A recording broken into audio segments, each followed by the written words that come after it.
Mr. Best is back again. I damn sure am. All right. This is the Queversation Awareness Podcast, episode 2. All right. Mental and emotional awareness in the Black community. You know what I'm saying? I got to welcome, you know what I mean? You know, one of the members of the Queversation Awareness Podcast, Mr. He Said of the Harris Tribe Media. What's going on, brother? Peace to the God, peace to the family. What's good, man? Peace. Gotta give a shout out to Mr. Cerebro Saturday himself. You know what I mean? Gotta shout out the homie. You know what I'm saying? You know, so yeah, man. What do you think about the topic, man? Mental and emotional awareness in the Black community. Amazing topic. Very necessary, and you know, something that needs to be prioritized in our community. Emotional health, emotional awareness is not something that we put to the very high of our priority list. So maybe this conversation will spark a new trajectory, but I think it's definitely important to be aware of self, to have knowledge of self. And a part of that knowledge is emotional awareness and emotional intelligence. Man, that's a fact. I'm gonna say this too. I think that when you think about mental and emotional awareness, especially when it comes to our community, it's something that a lot of people, I feel like, either try to avoid, or they be like, hey man, ain't nothing wrong with you. You know what I'm saying? You know, we heard that before. Ain't nothing wrong with you. You all right. You know what I mean? It's like, not exactly. You know what I mean? There may be something going on that's beyond just, you know, regular, like, all right, just get over it type thing. You know what I'm saying? So I think that, you know, we got to start taking it seriously. We got to start really, really advocating for emotional and mental health awareness. You know what I'm saying? I've had family members that have been, you know, that have dealt with this. I have family members directly that have had to step in and make sure that they're okay. You know what I mean? Who struggle with this, you know what I mean? Who had to struggle. So, you know what I mean? It's not something that you can just brush under the rug. It's not something that's just like, oh, okay. You know what I mean? Just get over it. Just deal with it. No, this is a serious thing. You know what I mean? So, and if we don't take it seriously, you know what I mean? What's going to happen is that something can wind up happening to this person. You know what I mean? They can wind up just doing anything to themselves or to somebody else. You know what I mean? And sometimes we just think that, you know, maybe they're just having a bad day, but a lot of times it's a lot deeper than that. You know what I mean? Until we really deal with it, or we help them to deal with whatever issue they got going on, it can be lingering. It can affect a lot of different things. You know what I mean? Salute too. You know what I mean? Cornhusker, Miss Nebraska. Miss Nebraska, what's good? Good to see you, family. You know what I'm saying? Oh, my jazz music just came out of nowhere. Hold on, let me pause it.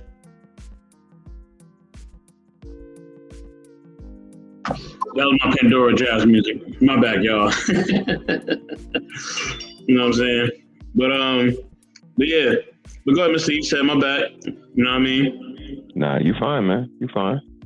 But you know, I agree with you. I think we kind of write people off. It's kind of easier, you know, to say he's crazy, you know, and just dismiss it as that. But you know me, I like to dive a little deeper, and you know, everything from chemical imbalances to progesterone levels being low to DRD4, all of these things can contribute to our attitude, to our demeanor, to the way we behave, and to what we attach to and who we find ourselves attracted to and becoming close to because of these, you know, awarenesses that we're not aware of. You know what I mean? I'm gonna drop the link to y'all so y'all can come up. Mr. He Said, you don't mind if I drop the link, do you? You know what I'm saying? Not at all, brother. Not at all, man. I'm gonna drop the link. So hold on, everybody. I'm about to drop this link for y'all. But yeah, man, I appreciate you inviting me to this, you know, conversation, because I think that one of the things that I try to display is a certain level of intelligence, whether it's when I articulate, and I think that is attached to the emotional, you know, awareness that's necessary in order for us to say what we mean, to say what we feel, and articulate it correctly so that, one, you don't get misunderstood, and two, you feel good about, you know, relaying exactly the message that you were trying to convey versus, you know, fumbling or bumbling. But I think that awareness is key in order to get that done. That is certainly key. You know what I'm saying? And we got to keep that in mind. You know what I mean? We got to keep in mind that, we got to just stay, abreast to what's going on. And I love the fact that when you say you make sure that you don't purposely speak with, a level of decorum, respect, and intelligence. And I think that's something that is much needed within our speech, especially when we be seeing on here, man. It's a lot of just, cooning and buffooning, man, going on. You know what I mean? People just want to be seen, and not enough people speaking a message that needs to be heard. All right, the link is pinned in the chat, y'all. Y'all can feel free to come up if you like. You know what I'm saying? And I think when it comes to this, it really takes a certain amount of intelligence and also empathy and sympathy, because at the end of the day, you don't know what this person is going through. You know what I'm saying? You could be thinking like, oh man, they was just good yesterday. Yeah, but that was yesterday though. We talking about today. This ain't yesterday. You know what I mean? We can't do what's going on in the past. We got to do what's going on right now. You know what I'm saying? And a person, they could hide it for maybe a day, maybe 2 days. You know what I'm saying? They don't show no emotion. They're not showing, any type of, any type of signs or whatever. You think everything is all good. Or maybe they are showing you signs and you're just not paying attention to it. You know what I'm saying? And, this is why we got to ask the question. This is why they say, you know what I mean? You got to check on your strong friends, man. That's where the term comes from. You got to check on those that you think are strong, you think they're all right. And, that's so-and-so, man. They always pull through. Or maybe they don't pull through this time. You know what I mean? Maybe they're not able to handle what's going on in that moment. You know what I'm saying? And maybe it takes you saying something. You know what I mean? You let your voice be heard. You know what I'm saying? And that's why I appreciate Mr. C said the whole Harris Trial Media Group and everything they put forward as a family. You know what I'm saying? As a group. You know what I mean? Because they're bringing awareness to different things that we have going on. You know what I mean? It's so easy just to say, oh, well, you know what I mean? This is not really an issue. Oh, well, that's not my issue. You know what I mean? You hear that a lot in the space too. Oh, that's not my issue. Well, if you don't take it as your issue, then guess what? It's going to become an issue, and it may become an issue that can be spread everywhere, right? It's not going to just stay in one spot. You know what I mean? So, yeah, okay, you don't help that person with mental health, and now they're doing things that's impacting the whole community. You know what I mean? Impacting that's affecting your family. Let me welcome in. You know what I mean? One of our esteemed sisters. You know what I mean? Part of the family. You know what I'm saying? You know who it is, man. Let me let up Miss Oshun, a.k.a. Lola, a.k.a. Scully. What's going on, Miss Oshun? What's good, family? Hey, Miss Oshun. My bad. That was my trigger finger. I'm sorry. I was trying to mute myself and then have you talk at the same time. Go ahead, Lola. My bad. Hey, how are you guys? I know I'm just flying in, but today has been a doozy. You messing with today, girl? Listen, no, it's not even me this time. Not even me. It's just been a long day. That's all. Listen, let me tell you something, all right? I know y'all watch Lola on the streams and she be going in, but let me tell you something. Lola, her heart is just so, she a Care Bear, okay? All right, I'm gonna put it out there. She a Care Bear. She just will scratch you sometimes because she's a bear, okay? She does care, but she... Oh, man, but Lola, what do you think about...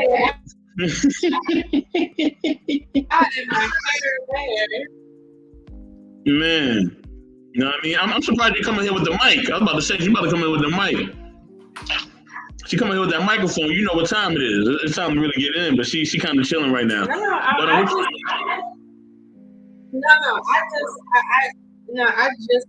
I just got off work. Like I told you, I was at work most of the day. I had a webinar I had to deal with, but I'm off now. So I'm like, all right, what we talking about? All right, so we talking about mental and emotional awareness in the Black community. Yes. You know what I mean? Mental and emotional awareness in the Black community. You know what I mean? And why is that such a pressing thing in our community? You know what I mean? Why is it such a taboo thing? Why don't we even really want to talk about this, right? Why is it that we just brush it under the rug? You know what I mean? Oh, you're fine. Ain't nothing wrong with you. You know what I'm saying? No, there is something going on with this person. You know what I mean? Thank you, She Stole My Thunder. I appreciate you. Everybody make sure you like and subscribe. She Stole My Thunder. She's a great content creator out of Canada. You know what I'm saying? So yeah, make sure y'all show her love.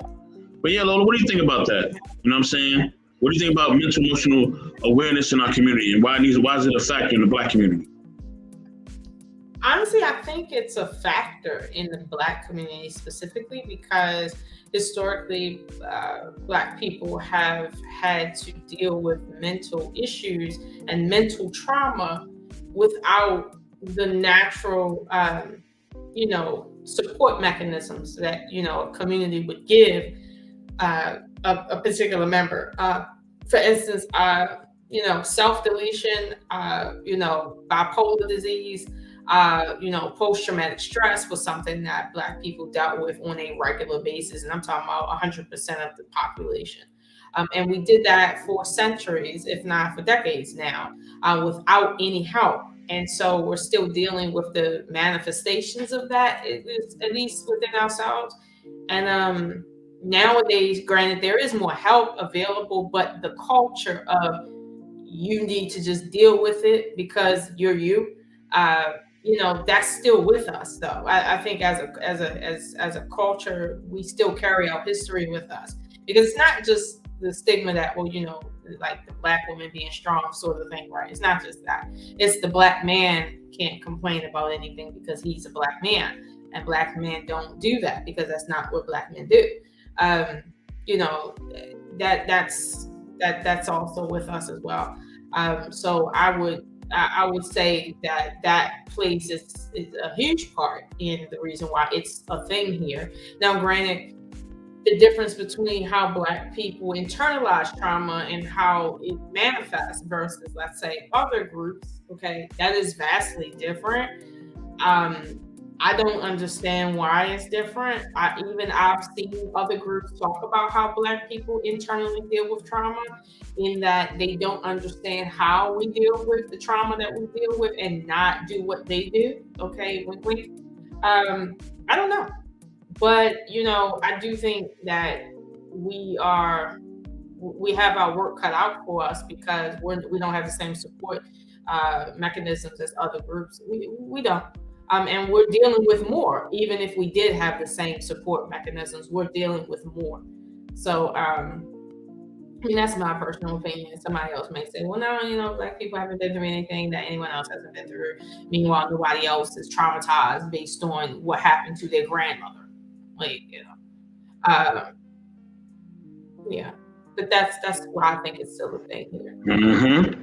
Right. And we know, right, through the stats, right? Stats are facts. We know through the stats that generational things can be passed on. Energies can be passed on, right? We know that the energies can be passed on just by if you're in the same environment with somebody. You can, like, right now, Mr. He said and Lola, they're passing energy to me. I'm passing energy to them, right? Now imagine if we was actually in the same room. Our energies would definitely be transferring, right? Now, if we're actually related, right, which means there's actual DNA within our body, within our circumference now, right? This is stuff that's within us. It's definitely going to be passed on. And I think when you add in the trauma factor of our history, that makes it a big, big deal. And it's not something that we can just ignore. Not something we can just say, oh, it's just running the mill. No, it's not. Let me welcome in, our other esteemed lady of the family, one of the other esteemed lady of the family, Lady E. I don't know where that purple wig is at. I better see that purple wig very soon. No, I'm joking. But she said she was going to wear the purple wig. That's what I'm calling out. I never asked nobody to cam up. But she said she was going to wear the purple wig, so that's why I'm saying something. But Lady E, welcome to the panel. What up, E? I don't know if she's getting her mic together or whatever. You know what I mean? But yeah, Mr. E, so what do you think about that? What do you think about the generational pass down of different traumas and different things that can affect our mental and emotional health? What do you think about that, Mr. E said? Yeah, absolutely, man. Generational is generational, and if it's something that's predominant, then absolutely it could be passed down just from exercise, man, just from practice, from repetition, and talking points. You can actually, kind of feed a placebo into somebody, giving them that, your mom was crazy or your dad was crazy. And like I said, there's absolutely reasons behind why we behave the way we behave and the choices that we make, whether it's schizophrenia, whether it's psychopath or sociopath. Man, we did an episode where we straight said most people in today's society are either psychopaths or sociopaths, because there's just a complete lack of empathy, of humanity, of kindness, of awareness. It's just so much braggadocious nature. Everybody's full of bravado. And this is a mental issue. This is absolutely an awareness issue, because that's where humbleness comes from. That's where consideration comes from awareness, from being conscious. And the lack of consciousness that I see, whether it's, African consciousness, whether it's Black consciousness, whether it's, literary consciousness and just reading a book from cover to cover. It's just not prevalent nowadays. And it's pathetic, because in order to be this well-rounded person, you have to go all the way around. And that's, STEM, that's sports, that's medicine. It's so many different areas, and knowledge is just like a grain of sand. For every piece you get, it's a bunch you don't have. So I think once we start to be aware of how important the awareness is to our mental health, our emotional awareness, and all of the things that you guys are discussing, is when we start to become better people.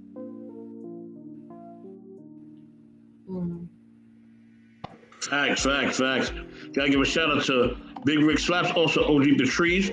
You know what I mean? Salute to OG Patrice as well. You know what I'm saying? Thank y'all for tuning in. Thank you for tuning in.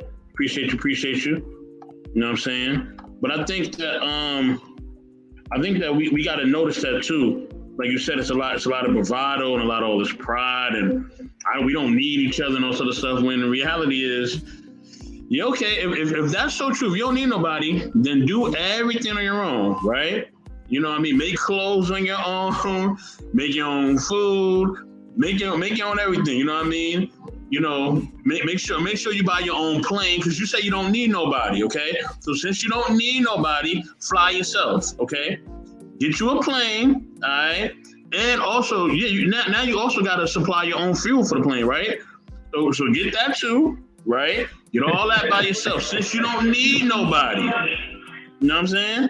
Like it's just crazy, man. And I think that's a defect too, man. We programmed all these negative behaviors within our ecosystem, and then wonder how we have mental and emotional health issues, right? We have all this negative imaging, all these negative rhetoric within our ecosystem, and then we wonder, how come so and so is doing this? Well, how come they doing that? Why are you so upset? Why you always why you always seem down? You know what I mean? Like, what's wrong with you? Why you ain't happy? And we perpetuate negative things. You know what I'm saying? Even if you look at the music, right? Especially the music nowadays, it's all just negativity. You know what I mean? I don't need this woman. I don't need this N-word. You know what I mean? Negroes ain't nothing. Women ain't nothing. You know what I'm saying? It's all just negative things. There's nothing that's being put that's positive in it. And now I got to listen to music that's 30, 40 years old in order for me to get something positive. 25 years old in order for me to get something positive. Hold on now. What you mean? Now you gotta listen to something 30 years. You gotta listen to old school music to get something positive. You know the music nowadays ain't positive. Come on, Miss Oshun. It ain't full of talent either. Well, damn, you got me there. Anybody's singing right now. I don't know what they doing out here. They ain't singing, and they definitely ain't rhyming and rapping no more. So it's like, so what, you gotta listen to something 30, 40 years old? I listen to stuff my parents listened to. Like seriously. I'm just saying, I wouldn't disagree with y'all. Me too. It's good stuff out here. Here's the thing. I don't like listening to music past 98. It's just dumb. Like, it has to be a really great song for me to be like, okay, let me put that in my little list here. If it happened past 98, okay? Like, that's just me. Like, yeah, maybe I'm getting older. I can't do past 97. Y'all know what happened in 97. I stretched it out to 98. I don't know what happened after 98. As far as music is concerned, I don't know. I heard LL was trying to do something and it didn't happen. Oh shit! So yeah, music. Damn, Miss Oshun cold tonight. She's cold tonight. She cold on. Listen, don't say that. Don't say that. I'm just saying, like, I get what you're saying, that the music is full of negativity, and that's where we usually find inspiration from, right? But I'm gonna be honest with you right now, that's a machine talking to us. It's a machine, and we can't sit and act like, okay, the machine isn't telling us what we need to be told, and we're humans and we don't need that. At the end of the day, we can turn the machine off. It's been years since I turned on the radio station and just passively listen to the radio station. Like, I'm highly selective of the music I listen to the point my children didn't grow up listening to current day music. They didn't know anything about it until my oldest two got like adults. Then they rushingly, like, in a sense, came into what music is today. But growing up, they thought that the current songs was what was playing in 93. Because that's how much I played it around them. I didn't have radios. Like, we didn't just listen to the radio. Like, they just thought that's what was the music was. Same thing with me. I grew up listening to the Jackson's 5, like in the late 80s. So I that's what I thought was popular at that time until I became a teenager. And then I started saying, oh, wait a minute. There's different types of music out here. It's not just Frank Sinatra, the stuff my father played around me. You know, it's not just that. You know, Mahalia Jackson isn't like a thing right now. That's just how that was, and I like that. So I didn't have that issue. When I came into hip hop, I was already a teenager, and granted, yes, some of it did kind of rub off on me. But I'm gonna be honest with you, like the booty shaking stuff, that was just a lot for me to take in at my age because I had other stuff going on. I wasn't as impressionable by the time I met that. I mean, we seen it and it had its place in the club. Yeah, at the house parties. Yeah, you do that.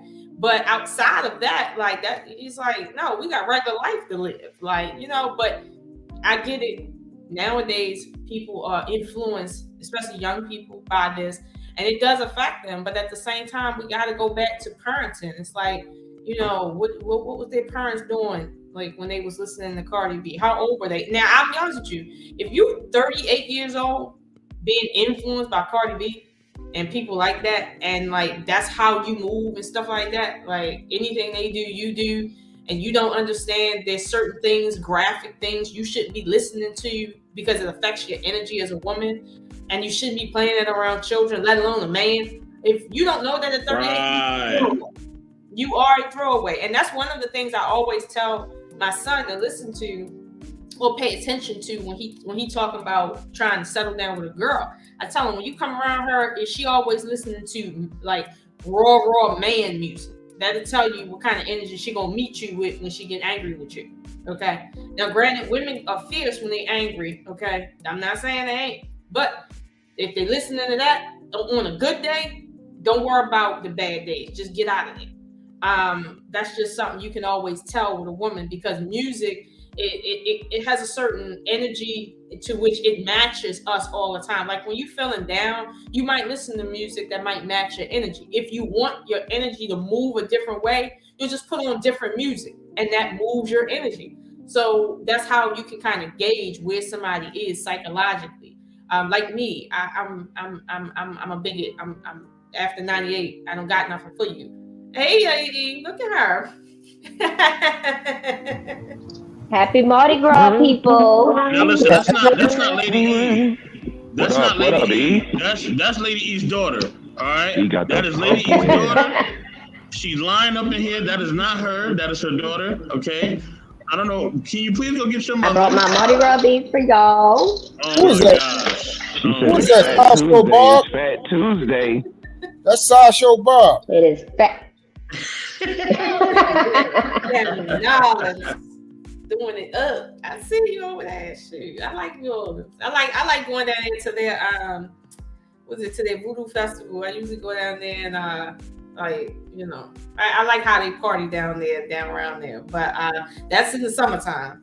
I wanted to do that this summer too. I didn't get a chance to do it last summer, but the summer before I did that. I wanted to go down there this summer and just. Was it voodoo or was it Jazz Fest? No, it was a voodoo festival. Their jazz festival, I think, if I'm not mistaken, happens around the same time, but I don't know if it's exactly the same time. But if it was a jazz fest, if I had the time, I would go down there for that too. Yeah, that'd be nice. Man, shout out to Noya. You know what I'm saying? You know what I mean? I got some Noya gear up in the stash, but you know what I mean? That was donated to, you know what I mean, somebody who supported the stream. Thank you for your donation. So I gotta welcome in Lady E. Also, gotta welcome my brother, know what I mean? Truth, Top G. Know what I mean? What's going on, baby?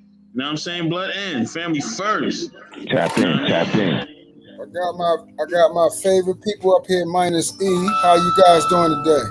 Lord have mercy. Don't get her started because she's gonna say everybody coming for E. You know she about to say Yeah, that. don't be You know starting no what? trouble up The here. love is in the air. Be intentional. That's right. It's all love. Be intentional. Yeah, Rest we in got peace to my girl, Queen B. A hater is someone that admires Yes. a person. Ooh. I know that's right. we got Baltimore Murderland up in here. I see that. We're rolling deep in here. What's the word? What's the subject matter today? All right, so Truth, you're gonna go last, brother. You're gonna go last, all right? Now listen, Truth, I'll keep telling you, Truth gonna open a church, all right? I don't know when, but his church probably gonna open in the year 2025. He's definitely gonna open a church, all right?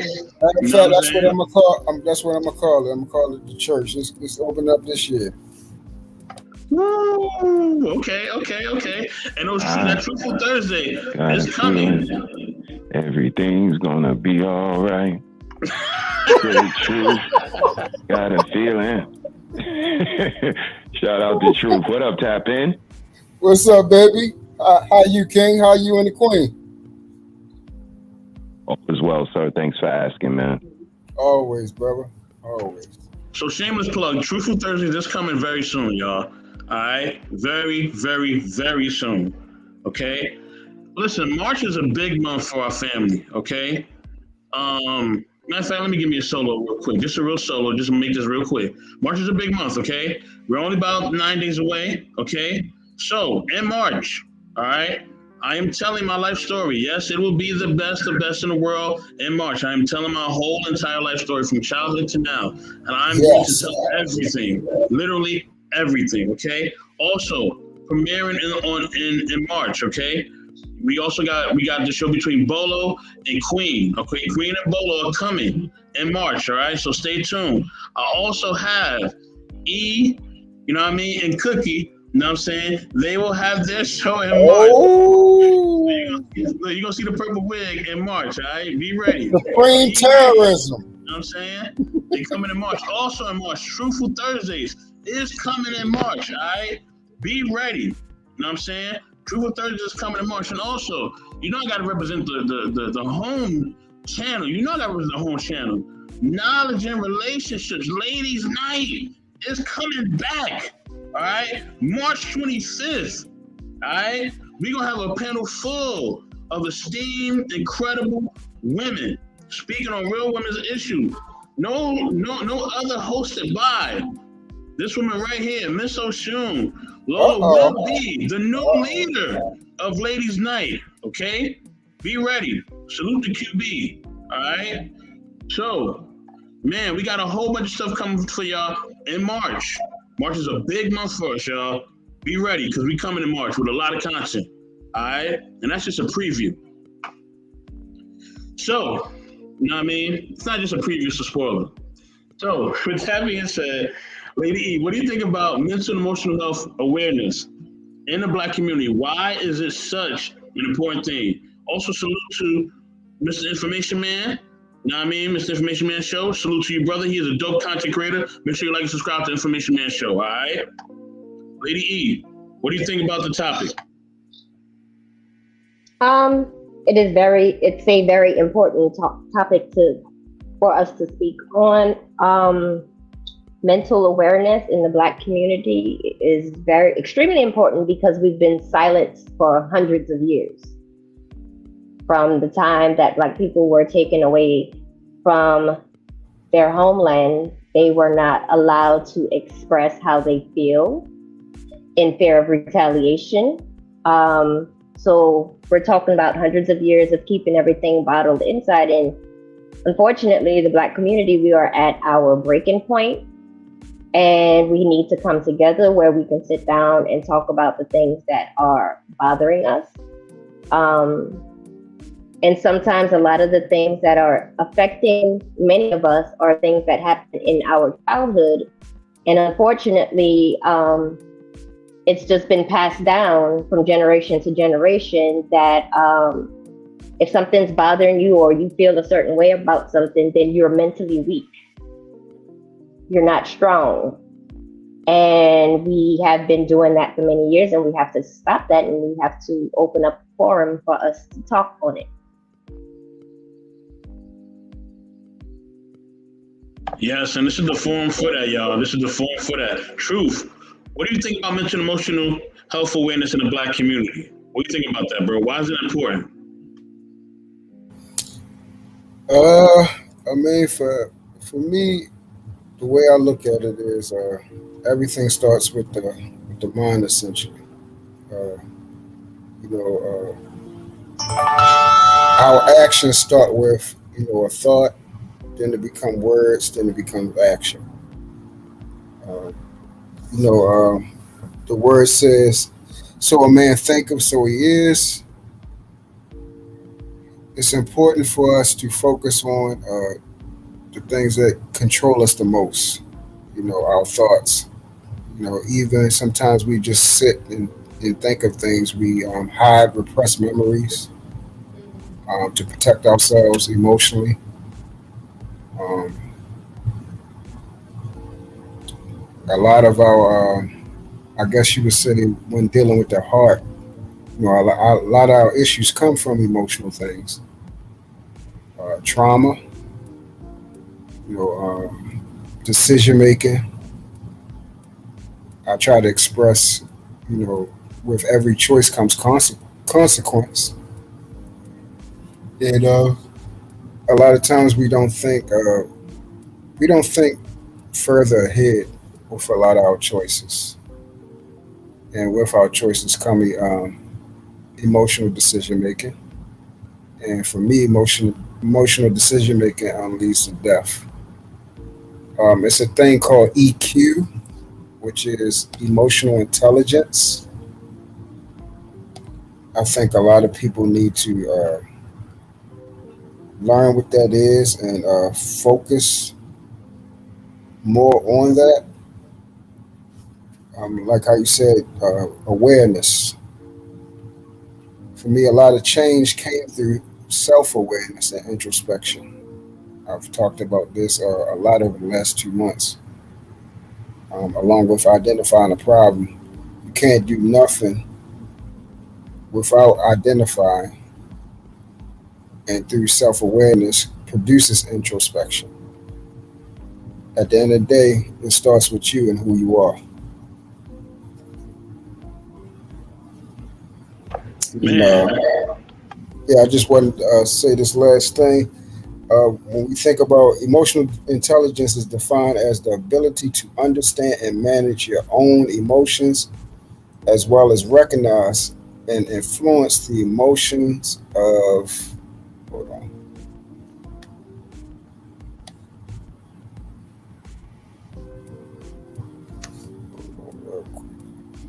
What is this?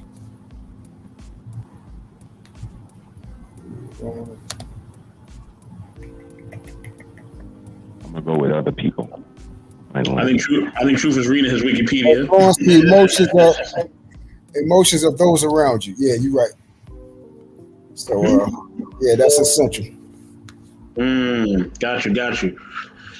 So yeah, I mean, okay, all right, we're gonna get deep here, y'all. All right, what are y'all personal experiences when it comes to mental and emotional health awareness?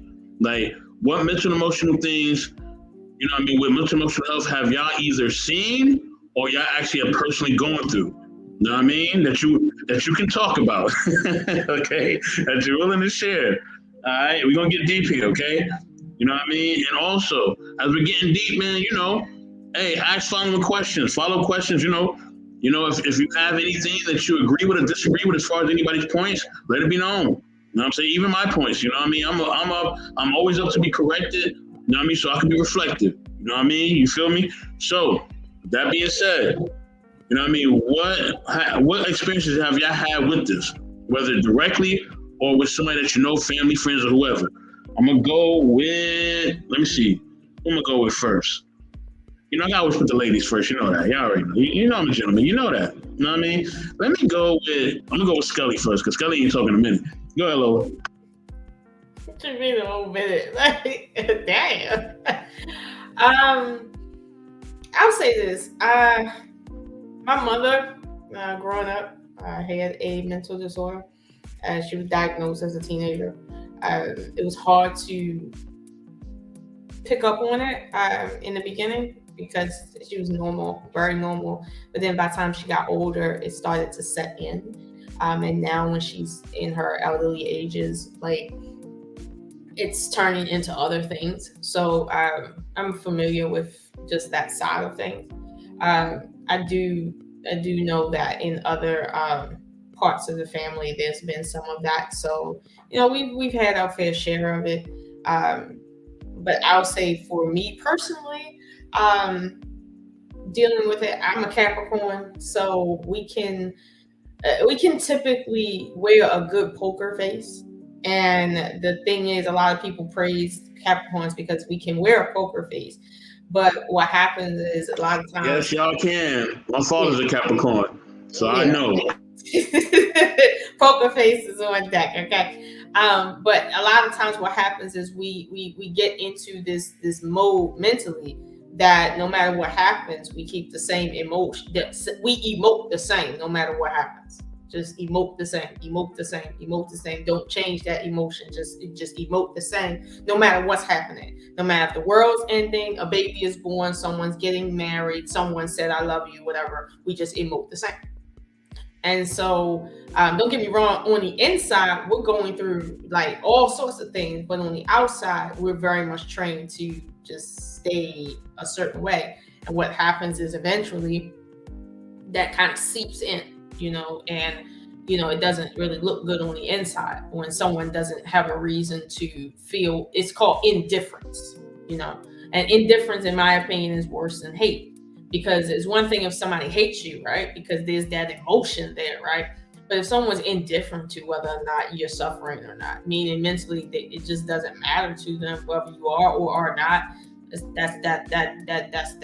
that worse right there. But psychologically, yeah, I've had to deal with maintaining emotional,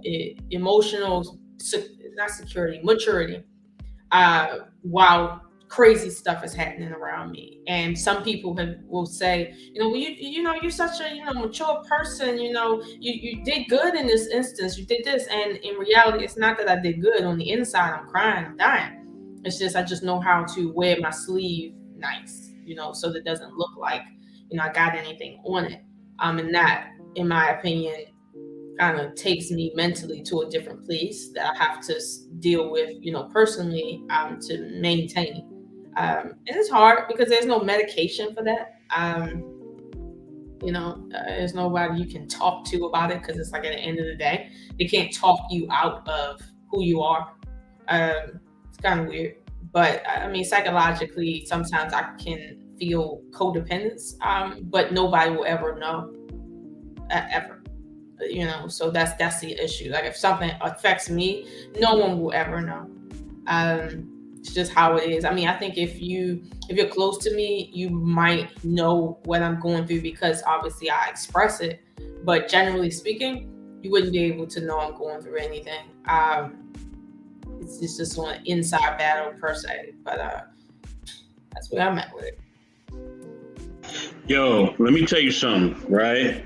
Capricorns, she's completely telling the truth about how they are. My grandfather, which is my mom's father, is a Capricorn, and my dad is a Capricorn. All right, Capricorns have an iron will. They're like Aries. We're very similar. Sagittarius are like that too. You know what I mean? Iron will. We just don't give up. We don't give up, and we don't falter.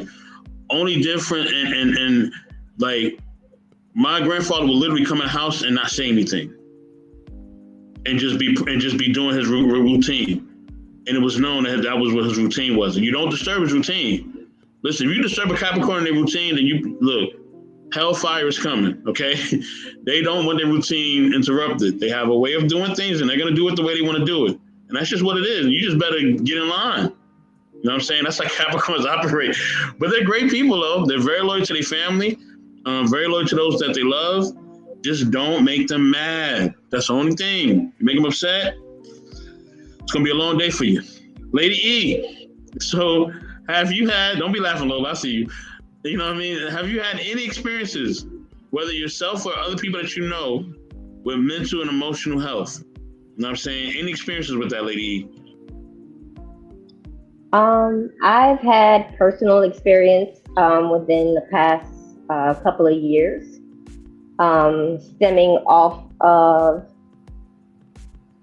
dealing with the loss in the family,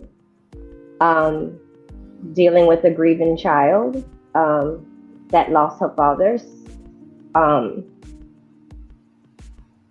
In a sense, you know, even though her father and I were in a relationship, you know, there's still the grief that I had to deal with, even though many people didn't see it. I kept it inside because at the end of the day, you're kind of told, you know, you need to be strong, you need to be there for your kid, you know, everything's going to be fine.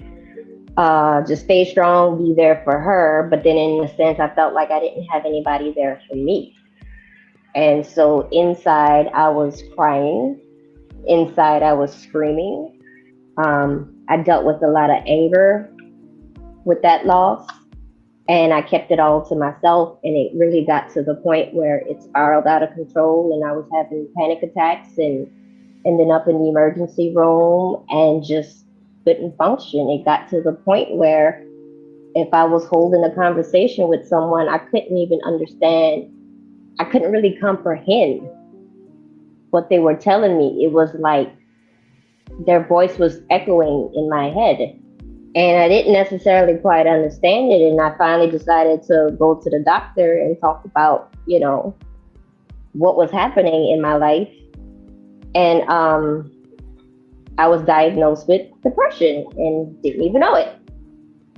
I actually thought something was, like, when I say wrong with me, like I thought I was going crazy. And it was moreover, I just kept all my emotions and everything inside from that loss. I didn't cry when the loss occurred. I didn't cry at the funeral. I didn't cry the day after the funeral. I didn't cry till like 6 months down the road, where I actually just like let it all out and actually had to talk about it. I am not a Capricorn. I do not keep everything inside. I am a Pisces. But I guess there are certain similarities there. But you're probably probably Capricorn in your emotions, meaning that's your moon sign. Your Capricorn, your sun sign. But you know what? Moon sign is Capricorn. The crazy thing about it is, growing up in my culture, in Caribbean culture, you're really not supposed to show your emotions. Yeah. And so that played a role in it, because it was just, you know, everybody was like, be strong, you got to be strong. They would ask you how the child's doing, how everybody else is doing, but nobody actually asked me how I was doing. Mm. And I think I needed somebody to actually ask me how I was doing. Mm. And maybe that would have been the outlet, but it got to the point where I was like in the hospital. I thought I was dying. I had never had a panic attack. And my chest was hurting. I actually thought I was having a heart attack. Like, I thought I was about to exit. Put me on heart monitors, and blood pressure's like 180 something over 110. Heart rate is at 120 beats per minute. I felt like I couldn't breathe. I literally thought I was about to die that day. And then, you know, being able to talk to the doctor and telling them everything that had occurred in my life in this time frame. On top of, we were also dealing with the pandemic, and I work in healthcare, so I had to deal with that as well.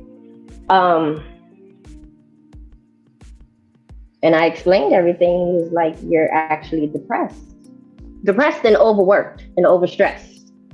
Um, and that was the first time that I actually had to sit there and accept it. The hardest part for me was to actually talk to family about it, to like actually tell them like, hey, this is what's going on, this is how I'm feeling, because I was fearing retaliation or backlash from family members about how I was feeling. So having the avenue to actually open up and talk to it about to family members was actually probably the hardest part for me, to actually sit there and tell Mm, people like, hey, I got this issue. And my biggest fear was, for them to say something else or dismiss it or say that I'm weak. So mm. Okay, okay. I do got a follow up question for Lady E, but I'm respectful. You know what I'm saying?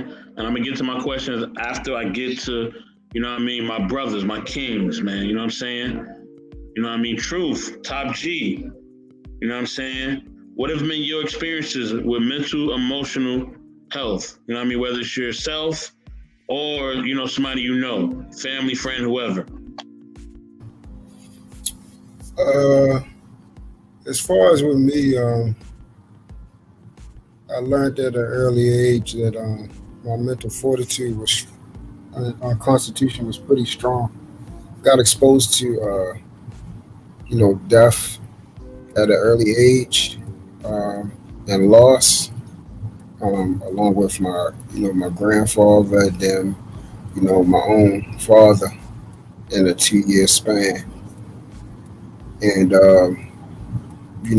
with me and my mom constantly moving around in and out of school, it helped me to learn to, adapt.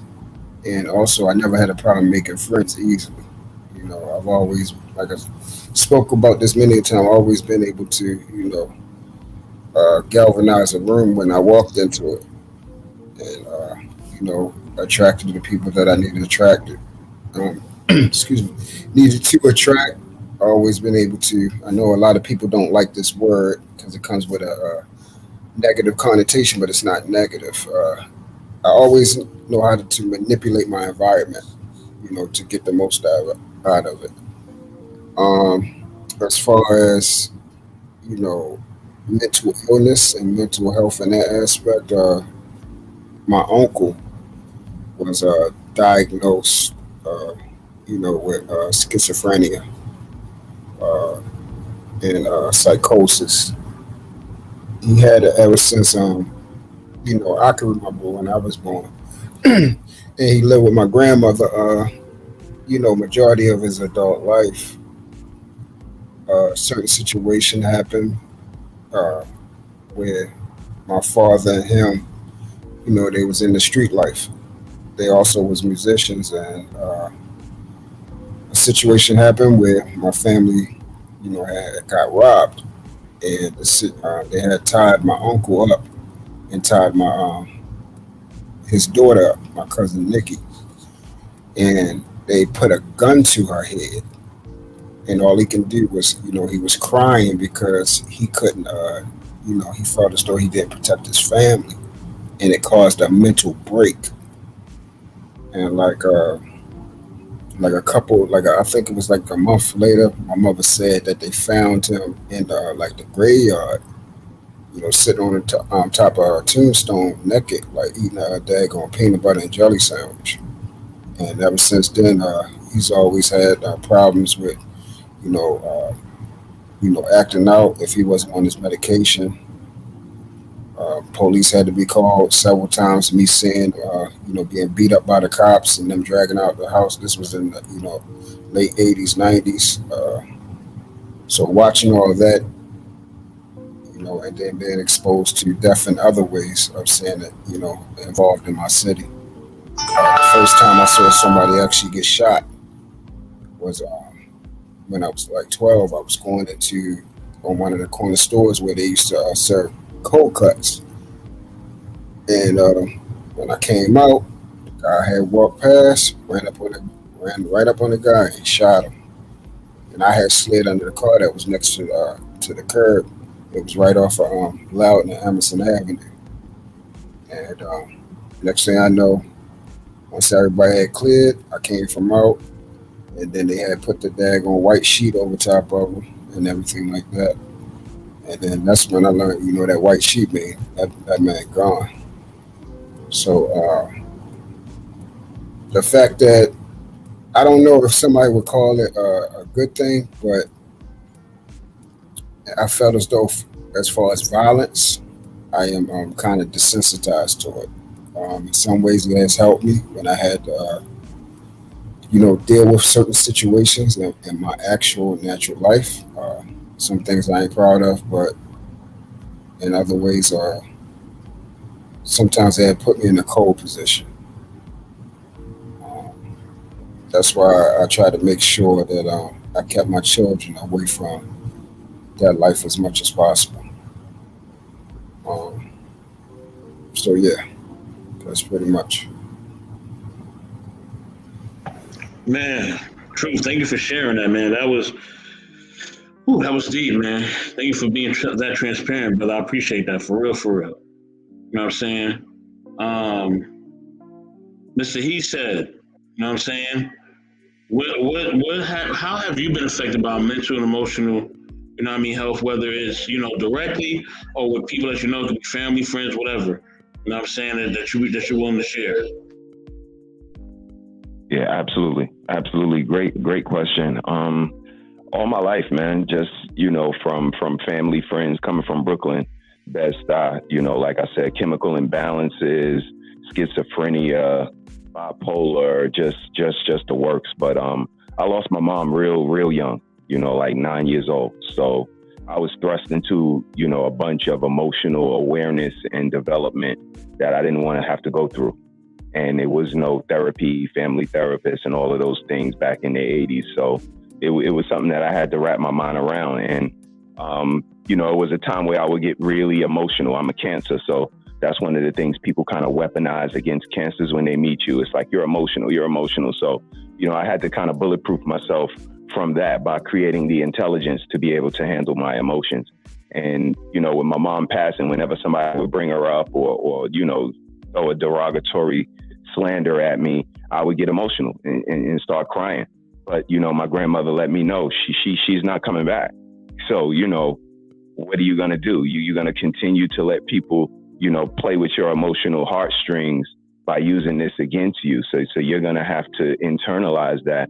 And that, like I said, thrust me into a world and in a club that I didn't want to be in. But, I had to understand that I was in this world, by myself now. There was nobody that loved me unconditionally anymore. And again, that creates a certain emotional intelligence and awareness that you have to, be a part of. And coming from where we come from, Brooklyn, again, all of the drugs and all of the things it creates so many different personality types that you have to deal with it. And being able to thrust myself out of that environment, being able to create a family and, being raised in a family just made me have to have a certain well-roundedness when it comes to emotional, when it comes to, intelligence as far as developing and everything in regards to emotion and awareness. So, it's not something that I really wanted to thrust myself into at the point that I did. But once it became a part of my world, it became a tool. I can go into the business room. I can go on the corner. I can go on a Caribbean cruise. I can go, wherever I need to go. I can become a chameleon and I can change and adapt my jargon, adapt my emotions, adapt my demeanor because I'm aware. And I think that's where it starts, is that consciousness and knowing that you have the capabilities to interchange in different surroundings. You just have to tap into that consciousness. Well, can I ask a question? Go for it. Okay, so all right, being a Capricorn, I understand your emotionalism because you sit across from me on the spectrum. So hand in glove, like stoic, emotional, like that's how it is. So I do understand. I do understand innately what you're more prone to, indulging in. Right? It doesn't mean like just because you're a Cancer, you're all emotional. But I do understand that what you're prone to. However, as a young man growing up without your mom, right? My question to you is, what is it that you felt could suffice, and maybe you're still trying to figure it out, what is it that you feel or felt could suffice in place of your mom in your life, like as a grown man? Because I know, people deal with their childhood in their adulthood, right? Not when they're teenagers, but when they become adults. um like how are you dealing with that, and what does that look like in real time? For instance, with you and your wife, like, did you guys have trouble in the beginning because of, let's say, certain habits you might have had because you didn't have your mother there as a child, that you developed that worked or didn't work with you in your personal relationships and stuff like that? Like, That's a great question. Great question. No, on the contrary, actually, it just made me understand that having someone, like a wife, would probably be in my best interest because they would have my best interest at hand. Like I said, I know my mom was gone, and that unconditional love, that person that loves you unconditionally, that's going to go to bat for you no matter what, that, my baby ain't never hurt nobody, like that was gone for me.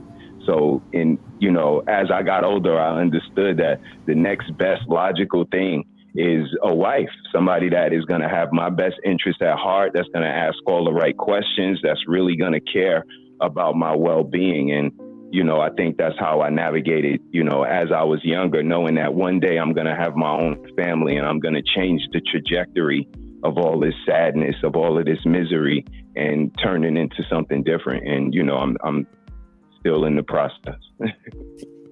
Okay. And the reason I ask is because, a lot of times we talk about women and the trauma that women deal with as adults when they don't have their fathers in their life or lose their fathers as children. But we don't talk about, well, what does a man look like that didn't come up with his mother, right? And I've experienced that within the Black male space in different degrees. And like I've been with men who had their mothers, but they were emotionally detached, but they were in the same house. Then I've had men that had their moms.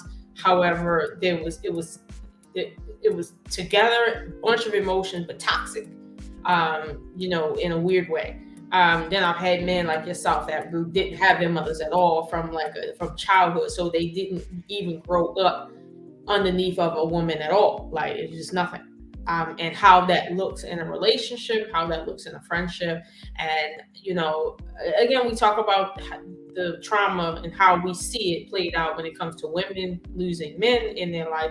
We don't really talk about it, going forward. And I'll be honest with you, men like yourself, I noticed with them, at least in their prime, they don't be married. Like, I get what you're saying. Like, they should be married under circumstance. That's probably what they want, but I don't necessarily see that. I see the whole player aspect of it, like, happening like all the time. It happened with my nephew. My sister passed away, and I, being somewhat of the matriarch of the family, like when my grandmother passed, I felt like I had to be that fill-in, but I realized I couldn't fill my sister's shoes for him, and I couldn't raise him from my position. Like, he had to kind of, in a sense, learn on his own, because that's what nature says that has to happen. So that is what happened. And now as an adult, like, now he's older, I think he's like 18, 19. I'm pretty much an elder to him. I'm not necessarily like, auntie. I'm just an elder in a family or whatever. But I noticed how he moves because he didn't have his mother growing up, how detached he is emotionally when it comes to females. With me, he has an attachment, but because me and my sister look just alike, it's like seeing his mother, and that has its own thing with him as well. And we act alike too a lot.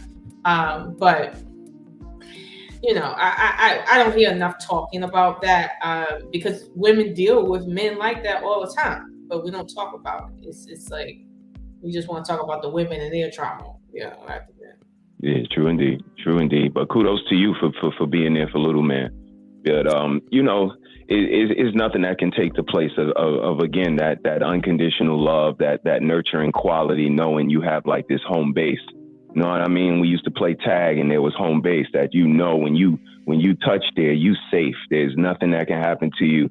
And when you lose mom, you kind of lose that. So the way you navigate may be a little colder. Again, you may be a little angry. And I was, as a teenager, as a young man, I was absolutely angry. I had a chip on my shoulder, and went to college and just tried to navigate and break the dysfunction. So I think it's a maker or a breaker. You know what I mean? It's either going to set you on a trajectory of trying to change the narrative, or it may thrust you, into even deeper grounds. I have a brother.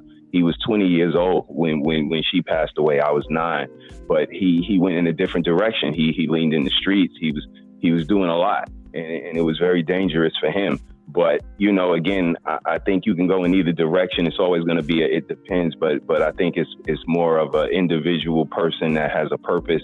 And again, that consciousness, and like y'all talking about tonight, that awareness that is going to make you do better if you knew better. You know what I mean? But great question, Oshun. Great question. Do you think for the men that did have their mothers right, but they didn't experience what they consider to be unconditional love, sort of like some of the men that are out here now, complaining about how their mother was a single mother and how life was so hard and they didn't have their dad, and like mom was like very much a narcissist or whatever. Do you feel like in those circumstances, because those men may have missed out on essential things that a boy and his mom has to experience for him to be psychologically balanced, that nowadays that this is where this whole conversation of unconditional love from a mate is coming from, like in terms of like that missing mom? And the reason I preface it that way is because when I hear somebody say unconditional, right, in a circumstance, that's highly conditional. Like the reason why I'm with you is because it fits the conditions is right. What I expect plus what you bring plus what you want versus what I have. There's a bunch of conditions going on here. Like I'm just saying, it's just a bunch of conditions. Now, maybe the love might not be as conditional, but let's just be honest. Like, I treat other kids well because of the conditions that they're not my kids. But my kids, whole nother ball game. So conditions are different. So it's like, okay, if you're expecting unconditional love from someone that is not related to you, regardless of what's going on, this is I've always wondered, is that, I don't want to say mommy complex, but is this coming from an energy of which that unconditional love is not there? Therefore, they're looking for that motherly unconditional love in a woman that can't treat them like a mother. And thus, when they don't get that, they're angry and they're not looking at life realistically. Like, just because a woman isn't meant for you and you guys break up doesn't mean that the love wasn't real, doesn't mean that the relationship was trash. It just means that, hey, we're moving on, and this was in a sense a pit stop on our way to someplace else. People just can't be friends after the breakup because they're like, you didn't love me unconditionally. Meanwhile, there's other things going on in life. And I've always kind of seen it to be childish, but now maybe looking back, maybe it's not necessarily that it's childish. Maybe it's just that it's coming from an energy that started when they were children and it's manifesting now. And it's coming across as something that it shouldn't be because of their age, as far as that missing mom piece. But I'm highly interested in that because, again, we talk about the damaging effects of a missing father, but I think the assumption is as long as a man has his mother, he's good, right? Like, and the father, right? But let's say you take away mom from the man, and let's say leave the dad, just take away mom. Are we saying that that's not equal trauma as taking away the dad and leaving the mom? Like I feel like a part of a lot of the psychological effects that we're discussing is first trauma based. It's not biologically based. It's trauma based. So when you go through so much trauma, your brain shuts down and it starts doing other things like replaying events, shutting down and not allowing you to feel any more events, things like that. This is what the mind is doing to keep itself, at least in my estimation, in its own homeostasis to protect itself. Like I had a friend, she was just terrified of trash cans. Okay, just terrified. But what happened was when she was 5, somebody put her in a trash can upside down, and it was like animals in there, and she had this real weird experience with them running around her face. And so after that, she couldn't be near trash cans. She didn't want to touch a trash can. It was everything about trash cans. And at first I'm like, okay, that's kind of stupid. But then as I realized what happened to her, that trauma, I'm like, okay, I can see why every time you see a trash can, it reminds you of this traumatic experience, even if you're not trying to think about it, because your body remembers that. So, but again, that goes back to experiences and trauma that causes, us to go through what we're going through in an outward way, because again, we're talking about psychosis at the end of the day. How we feel. Man, I will say this, and salute to Raw B, since you're going to be right back.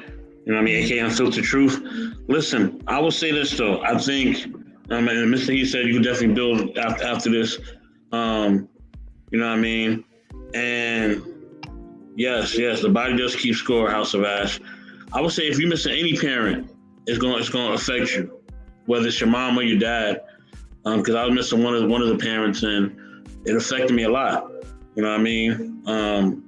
But like Mr. He said, your parents teach you how to become a king, right? They teach you the tools and the steps to make your kingdom work as a king. But like Mr. He said, after a while, you become that king, you know what I'm saying? Mm-hmm. And you build the things that weren't given to you, and you build more. You feel what I'm saying? And that's what he's speaking to, and that's what I've done. You know what I mean? And that's what a lot of men have had to do. Is it easy? No way. It's not easy. There's a lot of things emotionally, mentally, and everything else that can just stop you. Spiritually as well. I'm counting the spiritual factor as well. So all those things are a factor. But Mr. E said, go on and build. And then, I'm gonna go and get to my question of Lady E. Lady E, I ain't forget about you. Yeah, that was another great question, of course, Ms. Oshun. I think to answer your initial question, I think it's a lack of articulation. I don't think a lot of men have the emotional intelligence and awareness to articulate to their women, the level of vulnerability and what it looks like to want someone to have those nurturing qualities like a mom, like quote unquote my mom. But I'm not necessarily looking for my mom. And again, I say poor articulation because there is no unconditional love when you get grown like us. It's just not. All this comes with conditions. You do such and I'll do such. And that's just, being an adult card carrying member.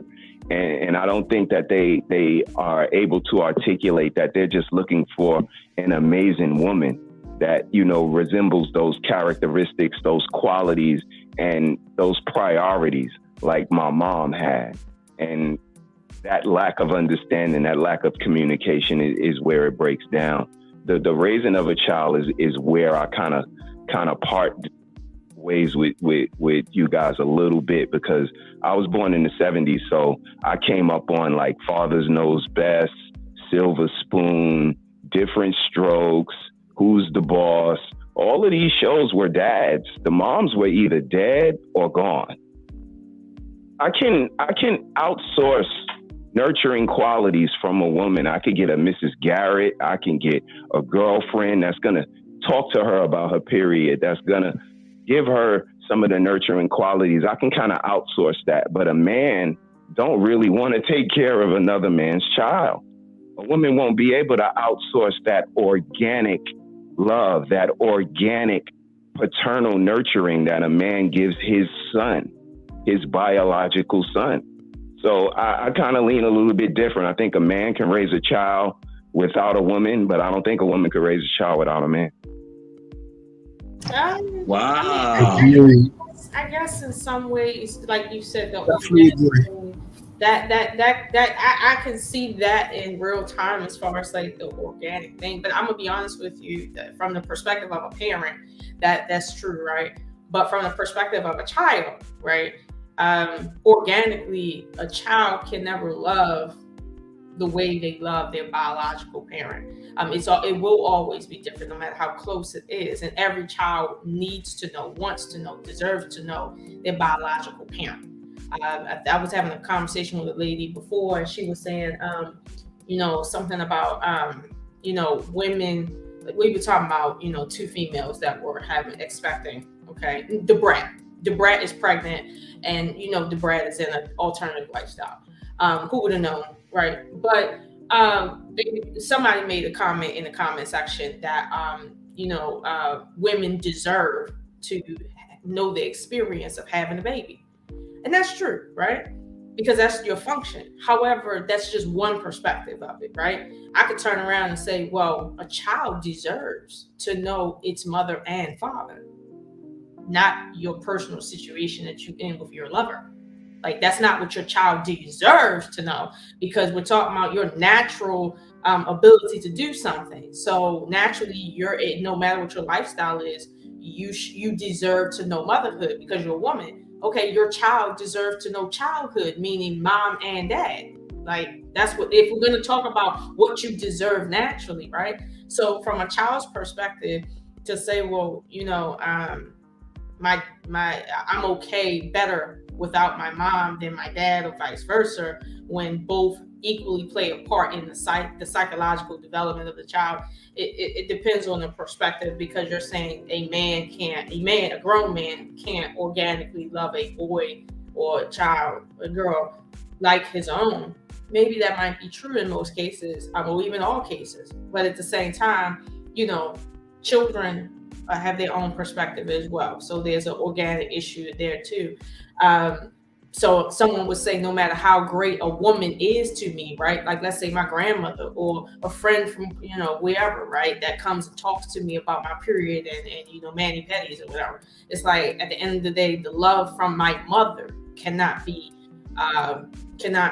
outsourced to another woman. Like, as close as I am to my nephew's mother, like, we share the same parents, like, we have the same DNA. Our personalities are like almost one and the same. We look almost the same. Like, even then, I'm not his mother, and I can feel that I don't have the love he has for his mother, even though he lost his mother when he's around 7 or 8. That right there is reserved for her, no matter how much I step in and be that role. Like, I come in the house all the time and I'm yelling up at his father, like, why is this boy up here doing this? Like, what is going on in this house? I don't care if I don't live here. This is some bullshit. Like, no matter how much I play that role in his life that he understands he has to respect, that'll never be the role of his mom within his heart that he always gives me authentically. It won't. I just can't do it. So, like, just saying it's true, but it's just a truth. It's not the truth. It's just a truth. Because my father, at least in my estimation, from what he told me, I mean, he loved my older sisters, and they weren't his children, and they see him as their father. They know their father, but they see my father as their actual dad in their life. So it's like, can a child genuinely love a father that's not their father the same way? Maybe, maybe not. But again, that's a truth, not the truth. Man. Woo. Okay, we going deep here. We going deep. Man. And listen. I think, right, this is my thing, right? And lady, I'm about to get to you in a second, right? Like, I think we do love unconditionally. You know what it is? I'm going to tell you what it is, family. I'm going to tell you exactly what it is, right? It's our pride. And welcome back, Raw B. It is our pride. Our pride holds us back. You know what I'm saying? Truth, you know what I'm talking about, baby. We here. It's our pride. The pride is what holds us back. You know you love this person, but you let your pride get in the way. You love them. You know what I'm saying? And I use this example with Lola. Remember we had this conversation, I think about a week ago. And I said, if you went out of town, Lola, and we were together, and you made a mistake, and you made a mistake and you was with some other man, right? And you came back and you were crying and you said, I love you, but I made this mistake. Do I leave? If I know that I really do love you, do I still leave? Even though I know this, right? Why don't I just get the help to help me heal and help us move forward? Because I'm not going to stop loving this person, right? It's not going to go away. So why not deal with the hurt? Right. You know what I'm saying? But lady, I'm gonna get to you in a second. But I gotta get to my guest first. All right. Shout out to Raw B. Raw B.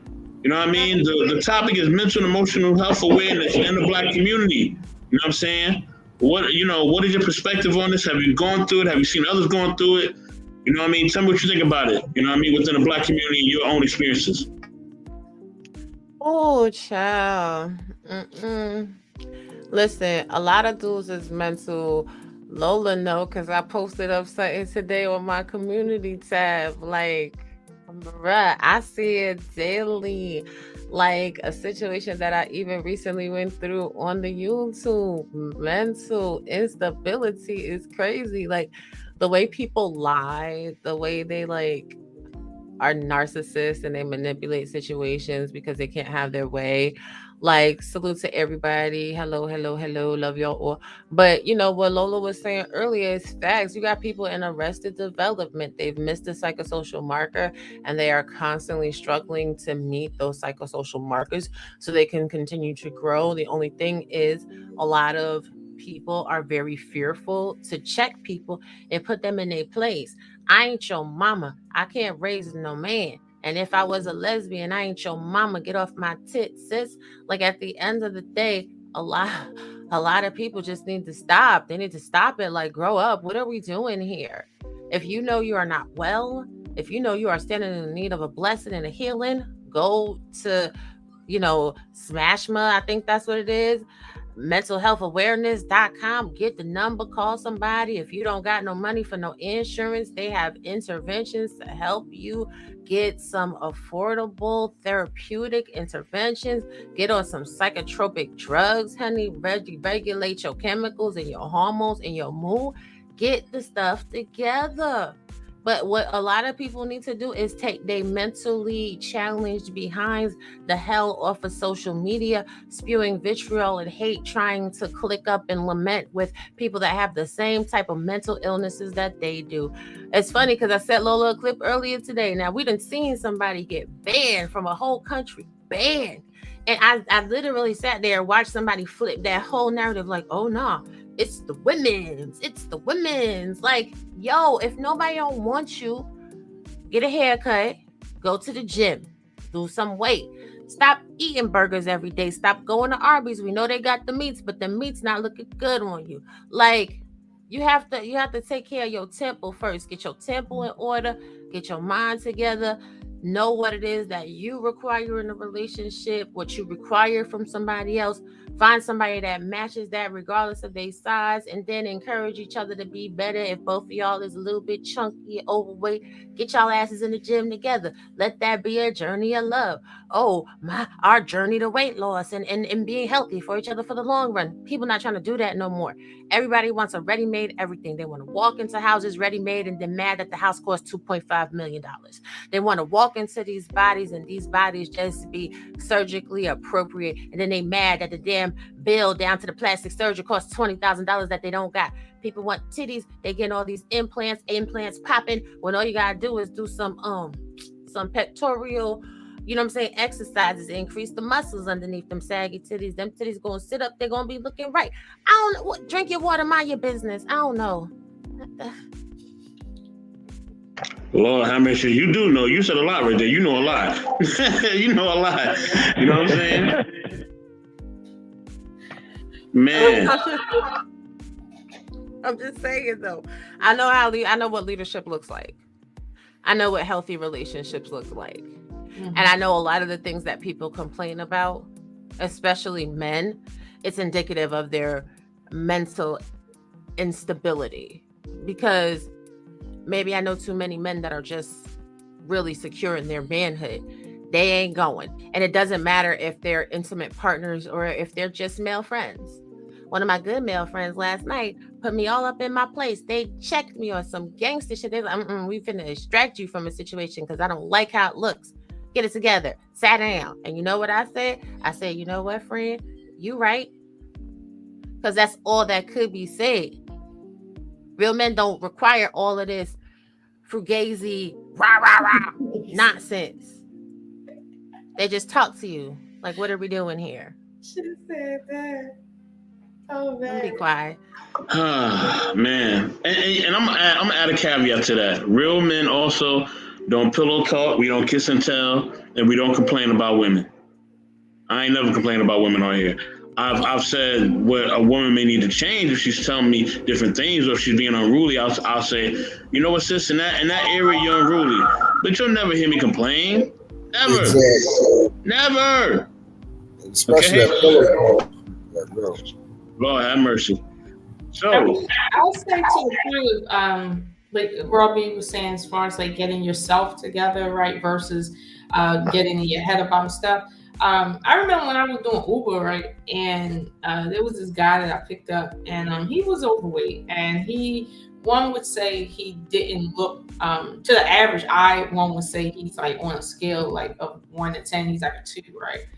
But he said something, and it was about how he looked, and I spoke to him as if he was normal, and he asked me a question outright. He was like, you know, I'm not a good looking guy.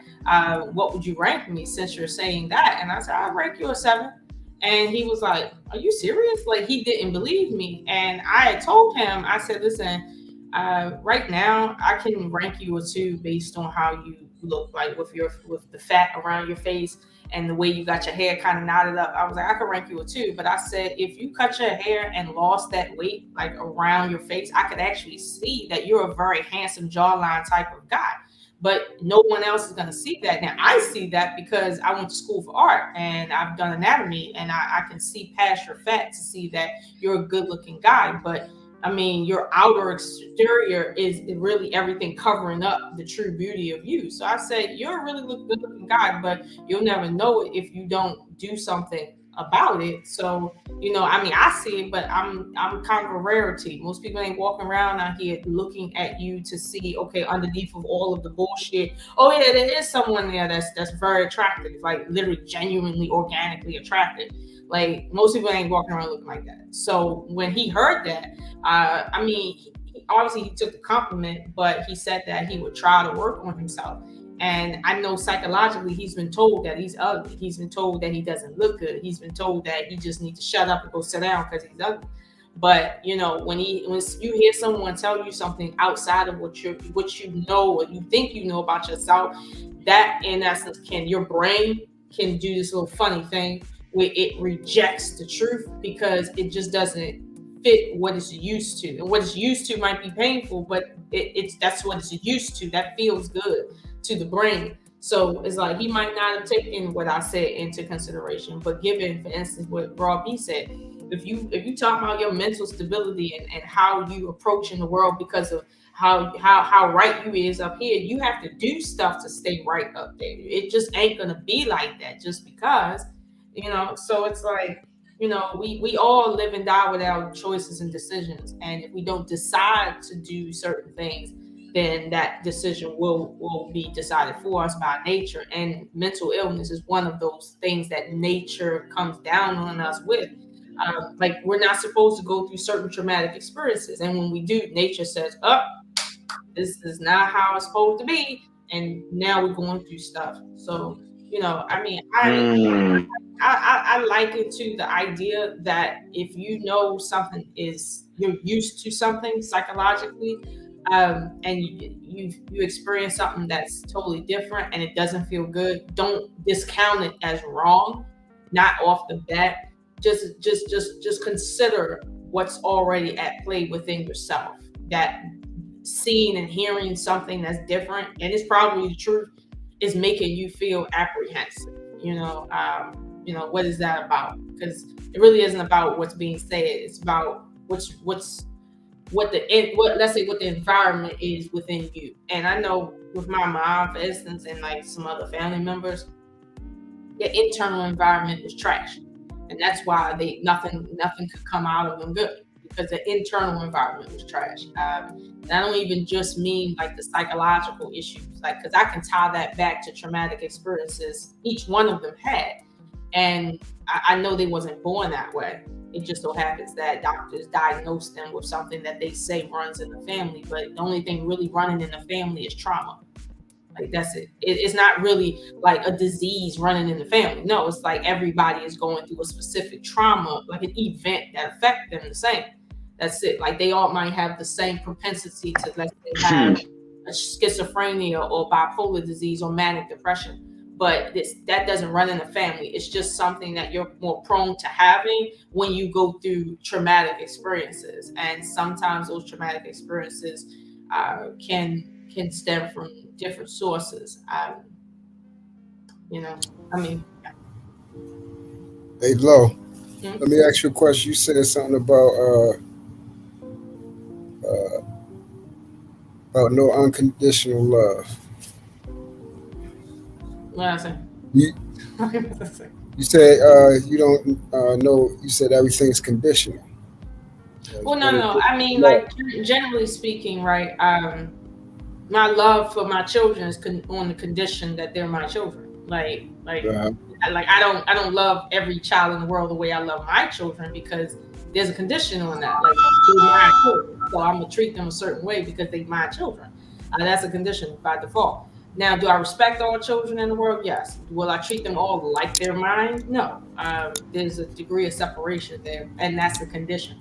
I don't mean as in like, love is love, right? So I'm not going to say, well, it's conditional in terms of if you do this, then you get genuine love. No, that's not how love works. You don't get love because you did anything specific. Love is operating on a different level of logic that, now respect is different. You can get certain things if you come to the table with a certain level of respect. I mean, that's generally how the world operates. But love is something different. Love in and of itself, by definition, is unconditional. It just so happens that it expresses itself differently based on the environment that it's in.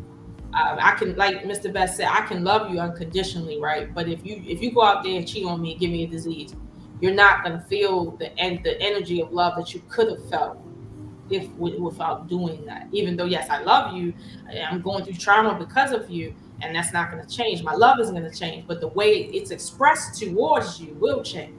So, yes, I'm not going to be up in the bed with you every night when I can't trust that when you put your penis in me, it ain't carrying somebody else's, like, vaginal, whatever, and you ain't got somebody else pregnant and all this other stuff. Like, yeah, I love you. I do. But I'm not going to express my love to you as if you haven't done what you've done. That's what that is. Now, whether or not y'all want to call that a condition or not, you can. We don't have to for the sake of conversation. But the reality is, everyone that I've ever said I loved, when they defiled me, my love for them, my expression of love for them changed. I don't get me wrong, I still love them, but some people I'll never speak to again in life. Other people I might, but I still love them. It's just my expression is different based on how they've carried, me. Yeah. All right. And the last thing I'm gonna say, why did you lie to that guy? Because daggone well, that man was a daggone 2 on you. No, I did not lie. Hold on for a minute. I'm glad you did the humane thing of building his self-confidence, because he probably might have needed that, okay? Because in that case, if you saw a 7, and do you believe he was probably a decent dude?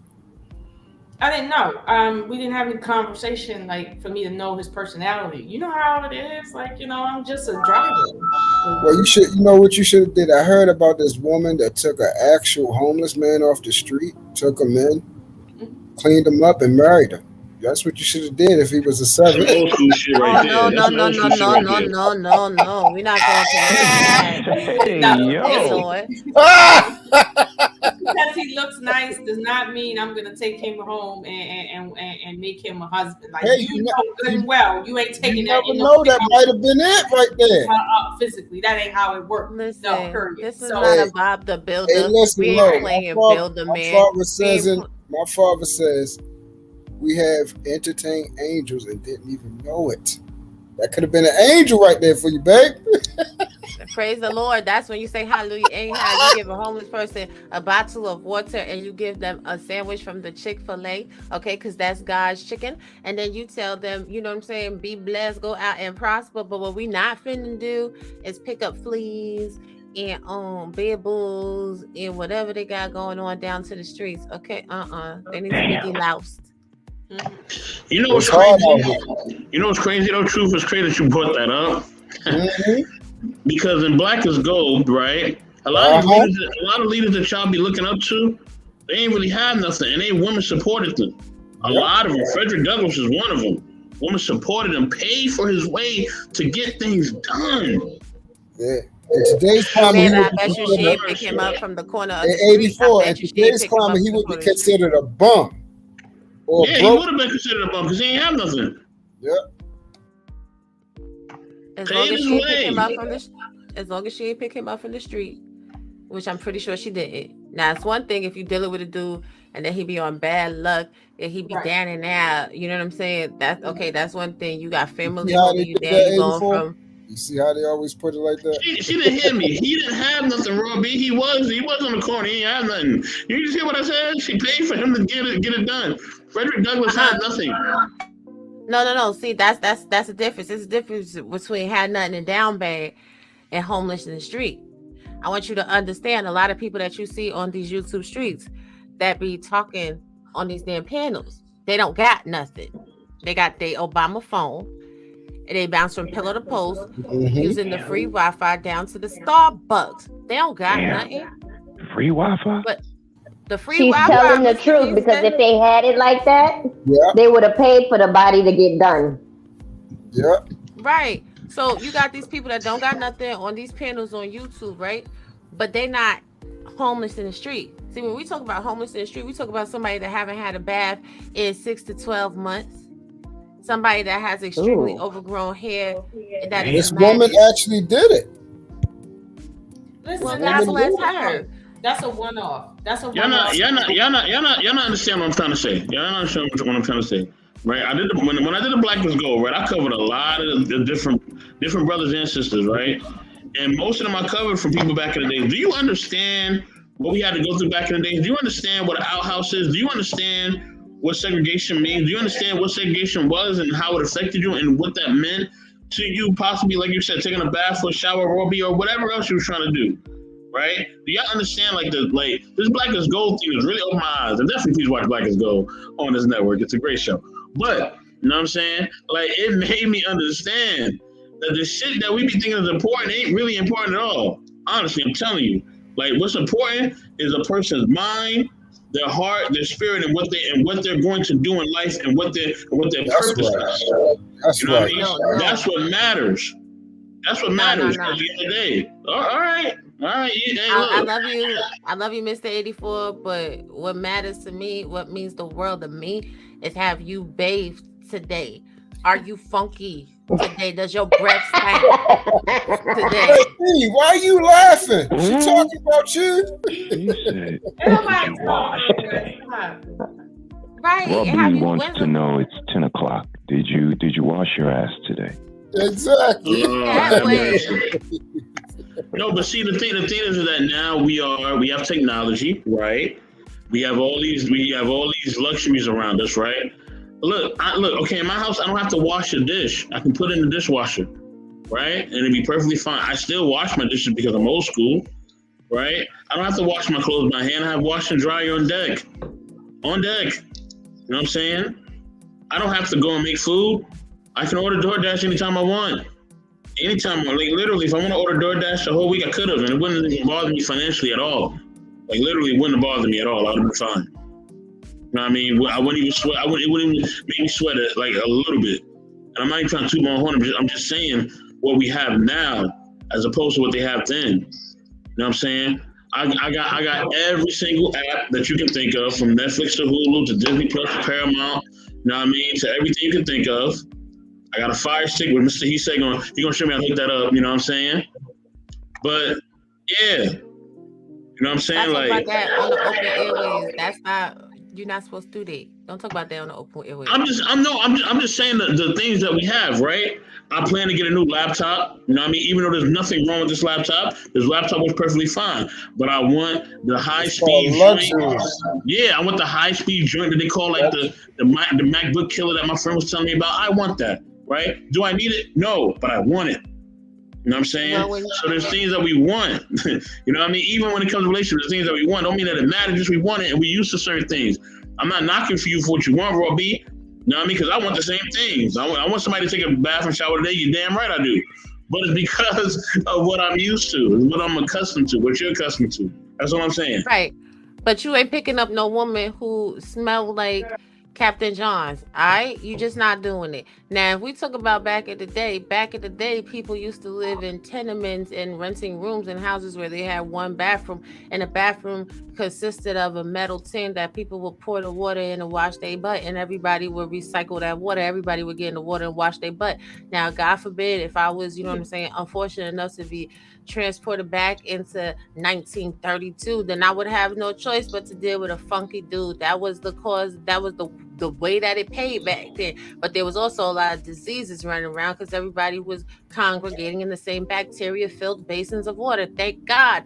Hallelujah. Praise Jesus for Madame Curie and what God put into the scientific mind and to the community to get us antibiotics and microbial treatments to get rid of diseases and pestilence. Honey, pestilence and plagues, they were sent from God as a way to destroy people that were falling away from his glory. But that's a whole nother story for another day. But when it comes down to it, Mr. Best, when you get rid of your laptop that perfectly works good or whatever, P.O. Box 6, not even P.O. Box 6834 Cantrell Road, Suite 1009, Little Rock, Arkansas 72207. I like electronics that work well. I appreciate you. You can write it off as a donation. Thank you. But Lord have mercy. Whoa, okay. Can I Lady E-Turn, we haven't heard. I do have some questions for Lady E. I do have some questions for Lady E. So Lady E, you dish, and then Lord, I'm gonna let you rock. I'm gonna let you do your thing. So you said that it was hard for you to even tell family, right? Why was it hard for you to tell family in your time of distress, right? Like, why was that so hard for you to do? You know what I mean? House of Ash, I'm calling you out, House of Ash. I'm calling you out. Come up here. I'm calling you out. House of Ash, no, I love her. That's my sister right there. But I'm calling you out. You know what I mean? Salute to D Long. I see you in the building, bro. Salute. You know what I'm saying? Lady E, so why was it hard for you to say that? Also, salute to Lady Phoenix. Oh, Lady Phoenix. Love you, Lady Phoenix. Love you so much. So, yes, Lady E, you know what I mean? Why was it hard for you to tell your family in that time of distress? It was hard to tell my family, especially my mother, because growing up, I would hear her say people who went through depression were weak, or depression was caused by the devil. You know, depression is non-Christian. So that's why it was hard for me to tell her in particular. So religion played a big role in it. So yeah. On top of the culture, you know, I have a Caribbean people, you're not supposed to have weak minds. I have a question. I'm listening. So my question is, would you have any coping suggestions on people who think they may be battling with early signs of depression? I guess, well, since we have these panels here and we talk about it, maybe somebody on the panel or somebody in the comments or somebody that's just listening, if they have experienced anything that I have experienced or you have experienced or anybody else that has experienced, and they notice that the signs are there, definitely go seek medical attention. And sometimes you have to see a specialist. So sometimes you have a lot of people, they may have anxiety, they may have a lot of panic attacks, and a primary care physician just might give them Xanax or Atarax or something to just deal with it, but it continues to get worse. I feel that at that point in time, you need to go see a specialist. We have a tendency to go run to our primary care physician for every little thing that goes wrong, when sometimes you need someone that specializes in the field to properly diagnose you. It's like a woman, when she's pregnant, you may be told you might be diagnosed with pregnancy at the doctor's office, but he can't treat you. You have to go see the OBGYN. He can no longer take care of you. You have to get the right person to help you. Men with the prostate, you can say you have issues and you might complain to your primary care physician, but that physician can't diagnose you. You then have to go see a urologist. So the first thing you have to do is speak on it. And even if you speak on it and you're not getting any results, then you need to push further. You need to go find help somewhere else. If help is not there for you, or the person that you're going to for help is not helping you, find something else. You have to find another outlet. Thank you for that. Go on, Lola. Oh, I was just gonna say that back to Truth's point to me about the guy, I genuinely wasn't trying to boost his What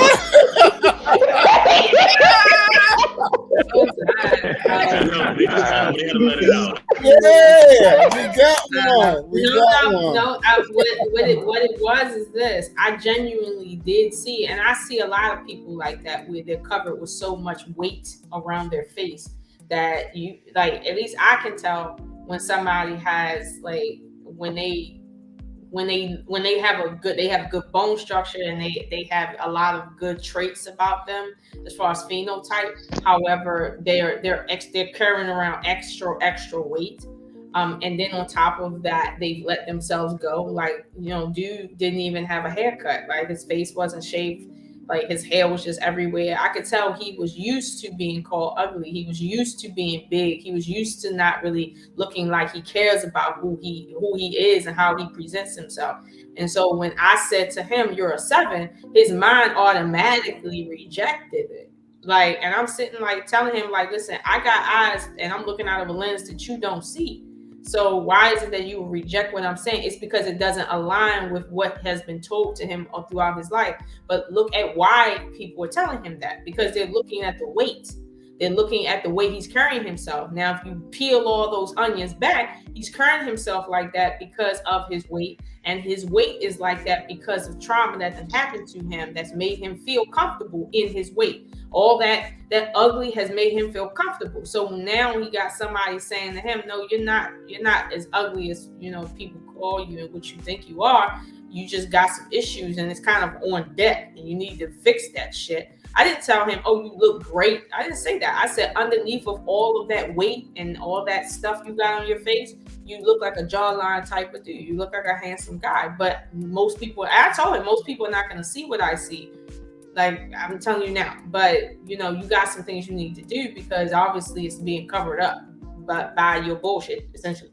So, I mean, yeah, he walked out thinking like, wow, nobody probably never told me like I was a 7, but that's because probably nobody ever seen that shit. But did he go away saying, "You know what? Let me base my entire life on what one person said to me"? I highly doubt that shit. But that's the reality that we deal with. And that just goes back to the mental psychosis I was saying, that a lot of times your toxicity or even the pain you feel from trauma can be your resting place. It can be what you feel comfortable with. That's all you know. So you feel comfortable with that.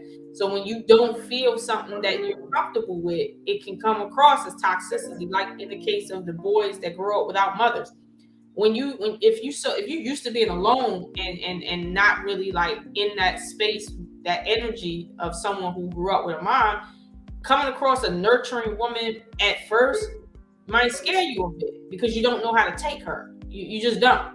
You see what I'm saying? You didn't know your mom. So when this comes along, it feels like mom, but it's not really mom. Feels good, but because you used to dog eat dog because of how you grew up, you don't know how to take a female like that. Oftentimes you might play with her and fuck her whole heart up because of that. However, that's the truth of the matter. You're operating from your toxicity, from your trauma, and she's just shining a light on your darkness, and the light hurts you, so you shut it out, versus understanding that hurt, you should embrace that hurt, because that's how you're going to get better. That's all I was saying about that. I wasn't saying anything about, well, ugly people, pretty people, and vice versa. No, I don't know who this man is as far as his personality. I was just making an observation, and I understood why he rejected me in what I said at first. Like, I understood why. But that's all. Ladies and gents, if you believe that, Jeff. Hey, you can say what you want to say, but that's the truth. Hey, Lola, let me hold on. Salute to his party line. Thanks for checking in. Appreciate your family. Hey, Lola, you think I love you? You said that you love me. Do you think I do? I believe you. Huh? I said I believe you. You do believe me? Aww. Yeah, I believe you. What about you, Roy? Do I love you? Of course you do. Some days you don't like me too much. Yeah, your love is expressed differently day to day. Nah, I'm not even gonna say nothing. Truth, truth. When he care about you, he really do care about you. Like, for real, like he do. I know Truth will curse me out in the middle of two. What are you doing, Rob? Why are you doing that, Rob? Hold on. I cursed you out. Yes, you verbally spanked me. Yes, you did. Okay, verbally, but I ain't curse you out. Oh, he wants to. That you might as well have. Right, you might as well have curse me out. You think just because you ain't use expletive words that wasn't a cuss out? You know how your grandma used to just read you down for filth, your grandpa too, and then it'd be like, bless your heart, that's a cuss out. Hey, somebody say, get your blasted self up these steps. Like, that's a cuss out. Thank you, sis, because he be trying to act like he's so damn. Oh, see now, look, I didn't do nothing. I ain't asked y'all to double team me up here now. Lord Hammer, you know they're the tag team champions. They are the tag team champions. Legion of Doom right there. The tag team champion. They think they special because they light skin. They think they special because they light skin 84. Listen, first of all, I'm brown skin. I'm brown. Thank you. Truth always just tries to stir the pot from first thing in the morning to on the panels till people go to bed. He always got some shit to say. Yes, then he did. He told me, baby, it was late. I was finna go to sleep. And he was like, oh, you think you slick, huh? Let me talk to you real quick, sis. I was like, dang. All right, then, hell. The hell? She said, all right. His level of petty is second to none. He got us beat. And I know I'm petty as hell. And then it's like when you got your big brother or your cousins or whatever, and they know they right, and they know that you know that they right, but they just won't let it go. So they finna get on your ever-loving last nerve, and they finna to belabor the point. Oh, but you heard what I said though, right? Did you hear what I said? Oh, but so you heard what I said, and you still feel like, oh, okay.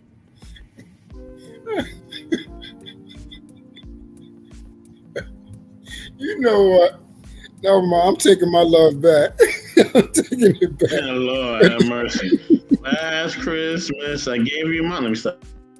Now listen, that's a jam, you know what I'm saying? This shit, hey. I'm not gonna get into it, you know what I mean? Hey, y'all know I can jam. Y'all know I can jam.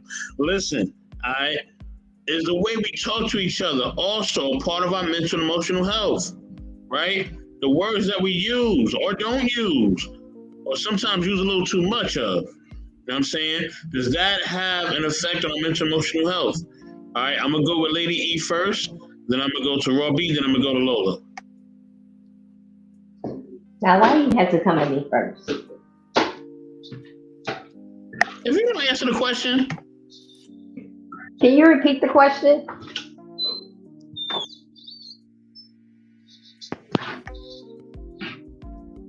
You're not going to repeat the question? I don't know who you letting inside the house, but yeah, you gotta hurry up. I'm joking. No, I said. Wait, no. I was walking up the stairs. So what I was saying is, you know what I'm saying, the words that we use, do it affect our mental and emotional health? You know what I mean? The words that we use or don't use, or use too much, does it affect our mental and emotional health? I definitely do think it can affect our emotional health, especially with children and children in the developmental stages. And just based off of my observation, one of my pet peeves is I cannot stand when adults curse their children out. Like, bring your effing ass over here, get your ass up, da da da da, those type of things. I hate it. I just kind of see those children have all kinds of issues when they get older. A lot of it is with the words, and a lot of it has to deal with the tone. Also, depending on someone's upbringing, depending on how their parents spoke to them in the household, if they go out in the real world and someone speaks to them the complete opposite or use different words or use foul language, it may have a negative effect on them. So yes, I do think it does. All right, Lola had to go to bed. You know what I mean? So you know, she bid us a good night. So Raw B, I'm gonna go to Raw B, then I'm gonna go to Mr. He Said, then I'm gonna go to Truth.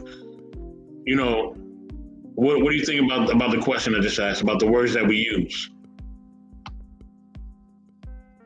The words that we use are very important. Like, people gotta be mindful how they talk. Now, me, I'm mean. I don't care about people feeling, so I give them the brutal, honest truth. Everybody cannot handle it. This I know, but if you know people are delicate and fragile, be nice to them. Unless you want to be a savage. If you want to be a savage, though, you got to go all in. You can't backpedal. You can't pee pop. You know what I mean? But I be trying to be nice to the people, though. Y'all pray for me. God ain't yet through with me. You know what I'm talking about? Robbie, why are you so mean? That's a question for another day. But Mr. He Said. I'm so wait. I'm gonna tell you why I'm mean. I'm mean because people always be trying me because people don't respect it when I'm nice. When I'm nice, people be like, "Oh, she's nice, so we could just run over her." And then New York gotta come out like, "Hold up." I'm gonna be quiet though. that whole tri-state, the whole tri-state coming out right there. You know what I'm saying? Verrazano, Brooklyn Bridge, all the bridges coming out. You know, New York City ladies, man, they vicious, man. Coming through Holland Tunnel, all that's coming through. The New York City ladies are 84. They vicious, man. My son mother from about NYC. Man. So, all right. It ain't no joke. Somebody gotta go to bed. Don't you start now. Lord have mercy. Mr. He Said, what do you think? What about the words that we use and don't use, brother? What do you think? Oh, man. Absolutely, man. You know, and I probably would have to give a shout out to Queen B on this one. It's the intention, man. You got to be intentional. And I think a lot of people don't have the vocabulary to express how they absolutely feel. So that's when they resort to, name calling and cursing and yelling and screaming. But it definitely affects you because whatever you practice is what you get good at. And if you have somebody beating up on you verbally and you're practicing, going home processing these things in your head or sitting on the panel processing these things in your head, whether they're true or not, they kind of, start to work on you psychologically. So, I just hope people would be intentional with their words. I hope they have the words to express how they feel. And if not, maybe a dictionary. Dictionary has all the words, like every last one of them that you can absolutely use. So read that cover to cover and you'd be amazed at how fast your vocabulary grows. It's very good to have when you actually read a book, because you may come to a word that you don't actually get, and to help you continue with the book that you're reading, you may have to pick up a dictionary or a thesaurus. So, I just think that, you should have the words to express the way that you feel. And if you don't, you should absolutely gravitate to how you can get them. And I think that that's the thin line between, just expression and learning how to handle yourself. When you maybe don't agree with what somebody say, you can still, disagree without being disagreeable is what I say. Truth, what up, man? Talk to me. The words you use and don't use. How does it affect the mental emotional health? Yes, sir. Father's word says life and death is in the power of the tongue. One thing that I tried to focus on is when I was young, I didn't like how, adults would speak to children in a certain type of manner just because we're young in age and we're little.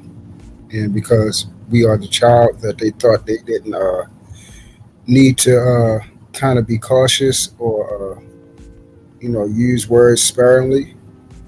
I made sure I took that into, my parenting with my children. I made sure, like, when they woke up, when it was time for them to get up, instead of yelling at them, screaming at them from a distance in the room, I would come in, like, and get in the bed with my daughter, and, start kissing on her on the face, like to wake up, tickle her feet, things like that, instead of, yelling at her. The same thing with my son.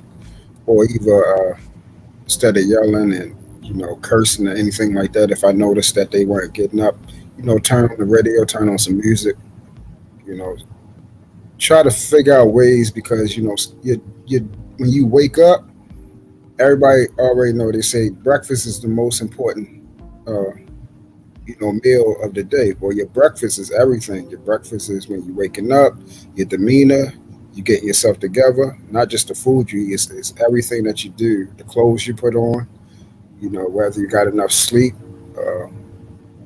all that type of stuff. So as far as words are very, very important. We speak of love language. Words of affirmation. You feel what I'm saying?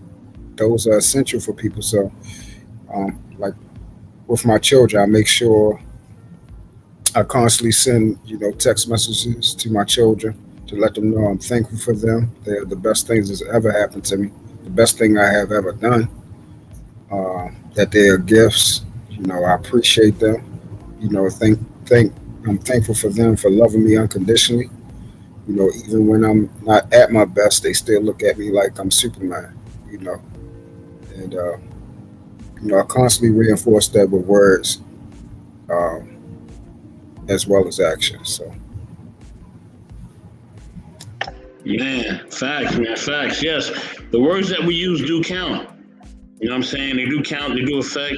What we do affects our morale. You know what I'm saying? It affects all that. You know what I'm saying? So at this moment, y'all, I'm gonna close out. You know what I mean? So I'm gonna get my closing statements, right? Y'all know how I do, man. Y'all can hang out in the back. I'm about to grab my dinner. But y'all can hang out in the back while I grab my dinner, or y'all can roll about. It's up to y'all. You know what I'm saying? With that being said, you should send everybody DoorDash since it doesn't bother you financially. We'll accept it. That purple wig is really starting to get to you. I think it's some dye or whatever, starting to seep into your brain. There ain't no way. Listen. I'm gonna go with ladies first, Lady E.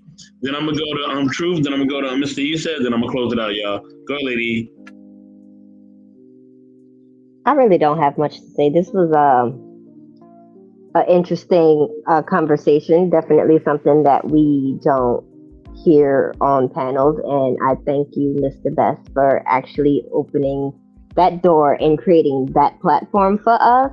There was a lot of things that were said by different people that made me go, One of the things was about Mr. He said and him losing his mother at a younger age, and how it affected him, and then Miss Lola making a comparison, to boys growing up without their fathers, and some of those voids that are missing. How much does it play a role as for having an absent parent versus a deceased parent missing, and how does that have an effect on their personal life? So yeah, there's a lot for me that I need to go think about. Man, Lady E, thank you. You know what I mean? Truth, go ahead, brother. Rock out. Thank you guys. Great conversation, great minds. Appreciate you guys being vulnerable, sharing. As always, I learn. Appreciate the chat who came in and just graced them with our time as well. Shout out to our great and lovely sister, QB. Her name is in the title, and I appreciate you, 84, for being a great brother that you are, for consistently representing her, spirit and likeness, and the things that we're doing over there. I hope everyone have a great evening. Love you guys always. Man, much love to you, brother. Much love to you. Thank you. Salute to QB. I'm gonna definitely reference her in my closing statements, but it's not my turn yet. As Mr. He said. Mr. He said, go on, brother. And Mr. He said, let them know what you're doing out here in these YouTube streets, man. Let them know the great content that you got popping off, man. You and the missus and all that. You know what I'm saying? I appreciate you, man. Appreciate you. Thanks for having me, man. Shout out to Mr. Best. Shout out to Truth, Lady E, Miss Oshun. Always a pleasure coming over here, man. This topic was definitely necessary. Mental health, mental awareness, and all things, that encompass it is very important. It's nothing wrong with therapy. It's nothing wrong with being aware of things being too much for you. I think it all starts with a conversation, like E said, and seeking the right tool for the right job. She said seeking a specialist and diving deeper in, I think, is definitely great information to give, and just being able to be open with your family, with your friends, with your professional help, that you have problems, that you have experiences that you would like to get off your chest, and I think this is a great platform to get it started. Rest in peace to my sister QB in content creation and in life. We are always going to remember you and always going to keep you near and dear to our heart, and be intentional with our speech. And we are here on these YouTube streets every Thursday. I'm one half of He Said, She Said, Love and Abundance. And we out here working, man. We trying to do good work, and we hope people would love to come over and join what we trying to say and the narrative that we trying to push. Again, thank you to each and every last one of y'all for sharing, man. It was therapeutic and informative both. So I appreciate y'all, and I can't wait to see y'all next time. Yes, sir. Man, thank you all. Thank you, Mr. He said, appreciate you. Thank you, Mr. C said, Harris Media Group, man. Make sure y'all like and subscribe to everything they're doing, okay? They got the Love and Abundance popping off this Thursday, okay? You know what I'm saying? You know what I mean? Yes, rest in paradise to QB. You know what I'm saying? And they also got the Cerebral Saturday. Listen, get your thinking caps ready, okay? Mr. He said making y'all think. All right, on Saturday, Cerebral Saturday, okay? Now, make sure that when you come to Cerebral Saturday, you're ready to think, all right? Because he gonna make sure that you get that mental muscle is gonna be worked out. Hey, bro, Mr. He said, if you could find a way to get the Mr. X helmet, shorty, and find a way to convert one of your chairs into the Professor X, shorty, that thing would be mean. He come on with a Magneto helmet, not only am I coming up there, you know what I'm saying? No, I'm coming up there, you know what I'm saying? Cerebral had this thinking cap thing that they used to put in there, and if he got the whole Cerebral background, so if he could find a way to get that cap and then had that chair, that'd be a mean presentation. Then that man. Yeah, he throw that on. I'm not gonna be running errands for about an hour. I'm gonna put my errands to the side. He do that because Saturday I be moving and grooving. That's why I'm not able to get on because I be out and about on Saturday. It's Saturday. I gotta be out. You know what I mean? But yeah. So that's not the only thing that the Hashtag Media got popping during the weekend. They got Shame Sunday. You should be ashamed of yourself, goddamn it. Okay? Shame Sunday with Mr. C said, okay. For the ladies out there, you know what I mean? If you don't think you need to have a sense of decorum, or you ain't got to be responsible and accountable and take your time to be a lady. No. Okay, Mr. C said is making sure that you know that you need to have a sense of decorum with you as a woman. Okay, and that some of this behavior that y'all presenting out here, you need to be ashamed of. All right, shame Sundays on Sunday. All right, what Mr. C said. Know what I mean? So yeah, y'all. With that being said, know what I mean? This is the Queversation Awareness Podcast. As always, be intentional. Know what I mean? Salute to QB, our sister in the heavenly streams. As QB will always close out with a good word, I will do so as well. Okay? I'm gonna say this. My good word for the day is this. You know what I mean? Make sure that you are always making sure that you are an inspiration to yourself and others. Okay? Make sure that you are explaining and giving your heart to those around you. You know what I mean? That you're being a light, you know what I mean, to those who are in darkness. You know what I mean? So that's my good word for the day, y'all. You know what I mean? And to be clear, I came with that off the dome, off the top of the dome. That's how nice I was. It was just the top of the dome. Y'all see me? So yeah. You know what I mean? With that being said, y'all, you know what I mean? This is the Queversation Awareness Podcast, episode 2, mental emotional awareness in the Black community. Our next topic most likely will be, unless you know, somebody in the chat tell me something different, you know what I mean? Because we got our chat on Instagram. So if somebody in the chat give me a different topic, I may go with something different. But what I want to go with, unless you know one of my teammates want to do something different, I want to go with the drug culture and how it affects our community. That's what I want to do. Our next topic on. But if true for Mr. He said or Lady E or somebody say if we're doing something different, then you know we're gonna do something different. I'll put that on the back burner and let my team rock. You know what I mean? But that's what I want to cover. Yeah, we need to go that route though. We need to go that route. Okay, so we're gonna cover that next time, all right? So next time, be ready for y'all. Okay, it's not next Tuesday, it's the following Tuesday. It's every other week, bi-weekly. Okay? I mean, it'll be in March. And March, like I said, is a busy time for us as a family with knowledge and relationships and intellectual sober. The family is putting things together, and Harris Tribe Media Group and anybody else associated with the family. All right, we put a lot of things together. All right, so be ready, y'all. With that, be intentional. We love y'all. Salute the QB. With that, we are out.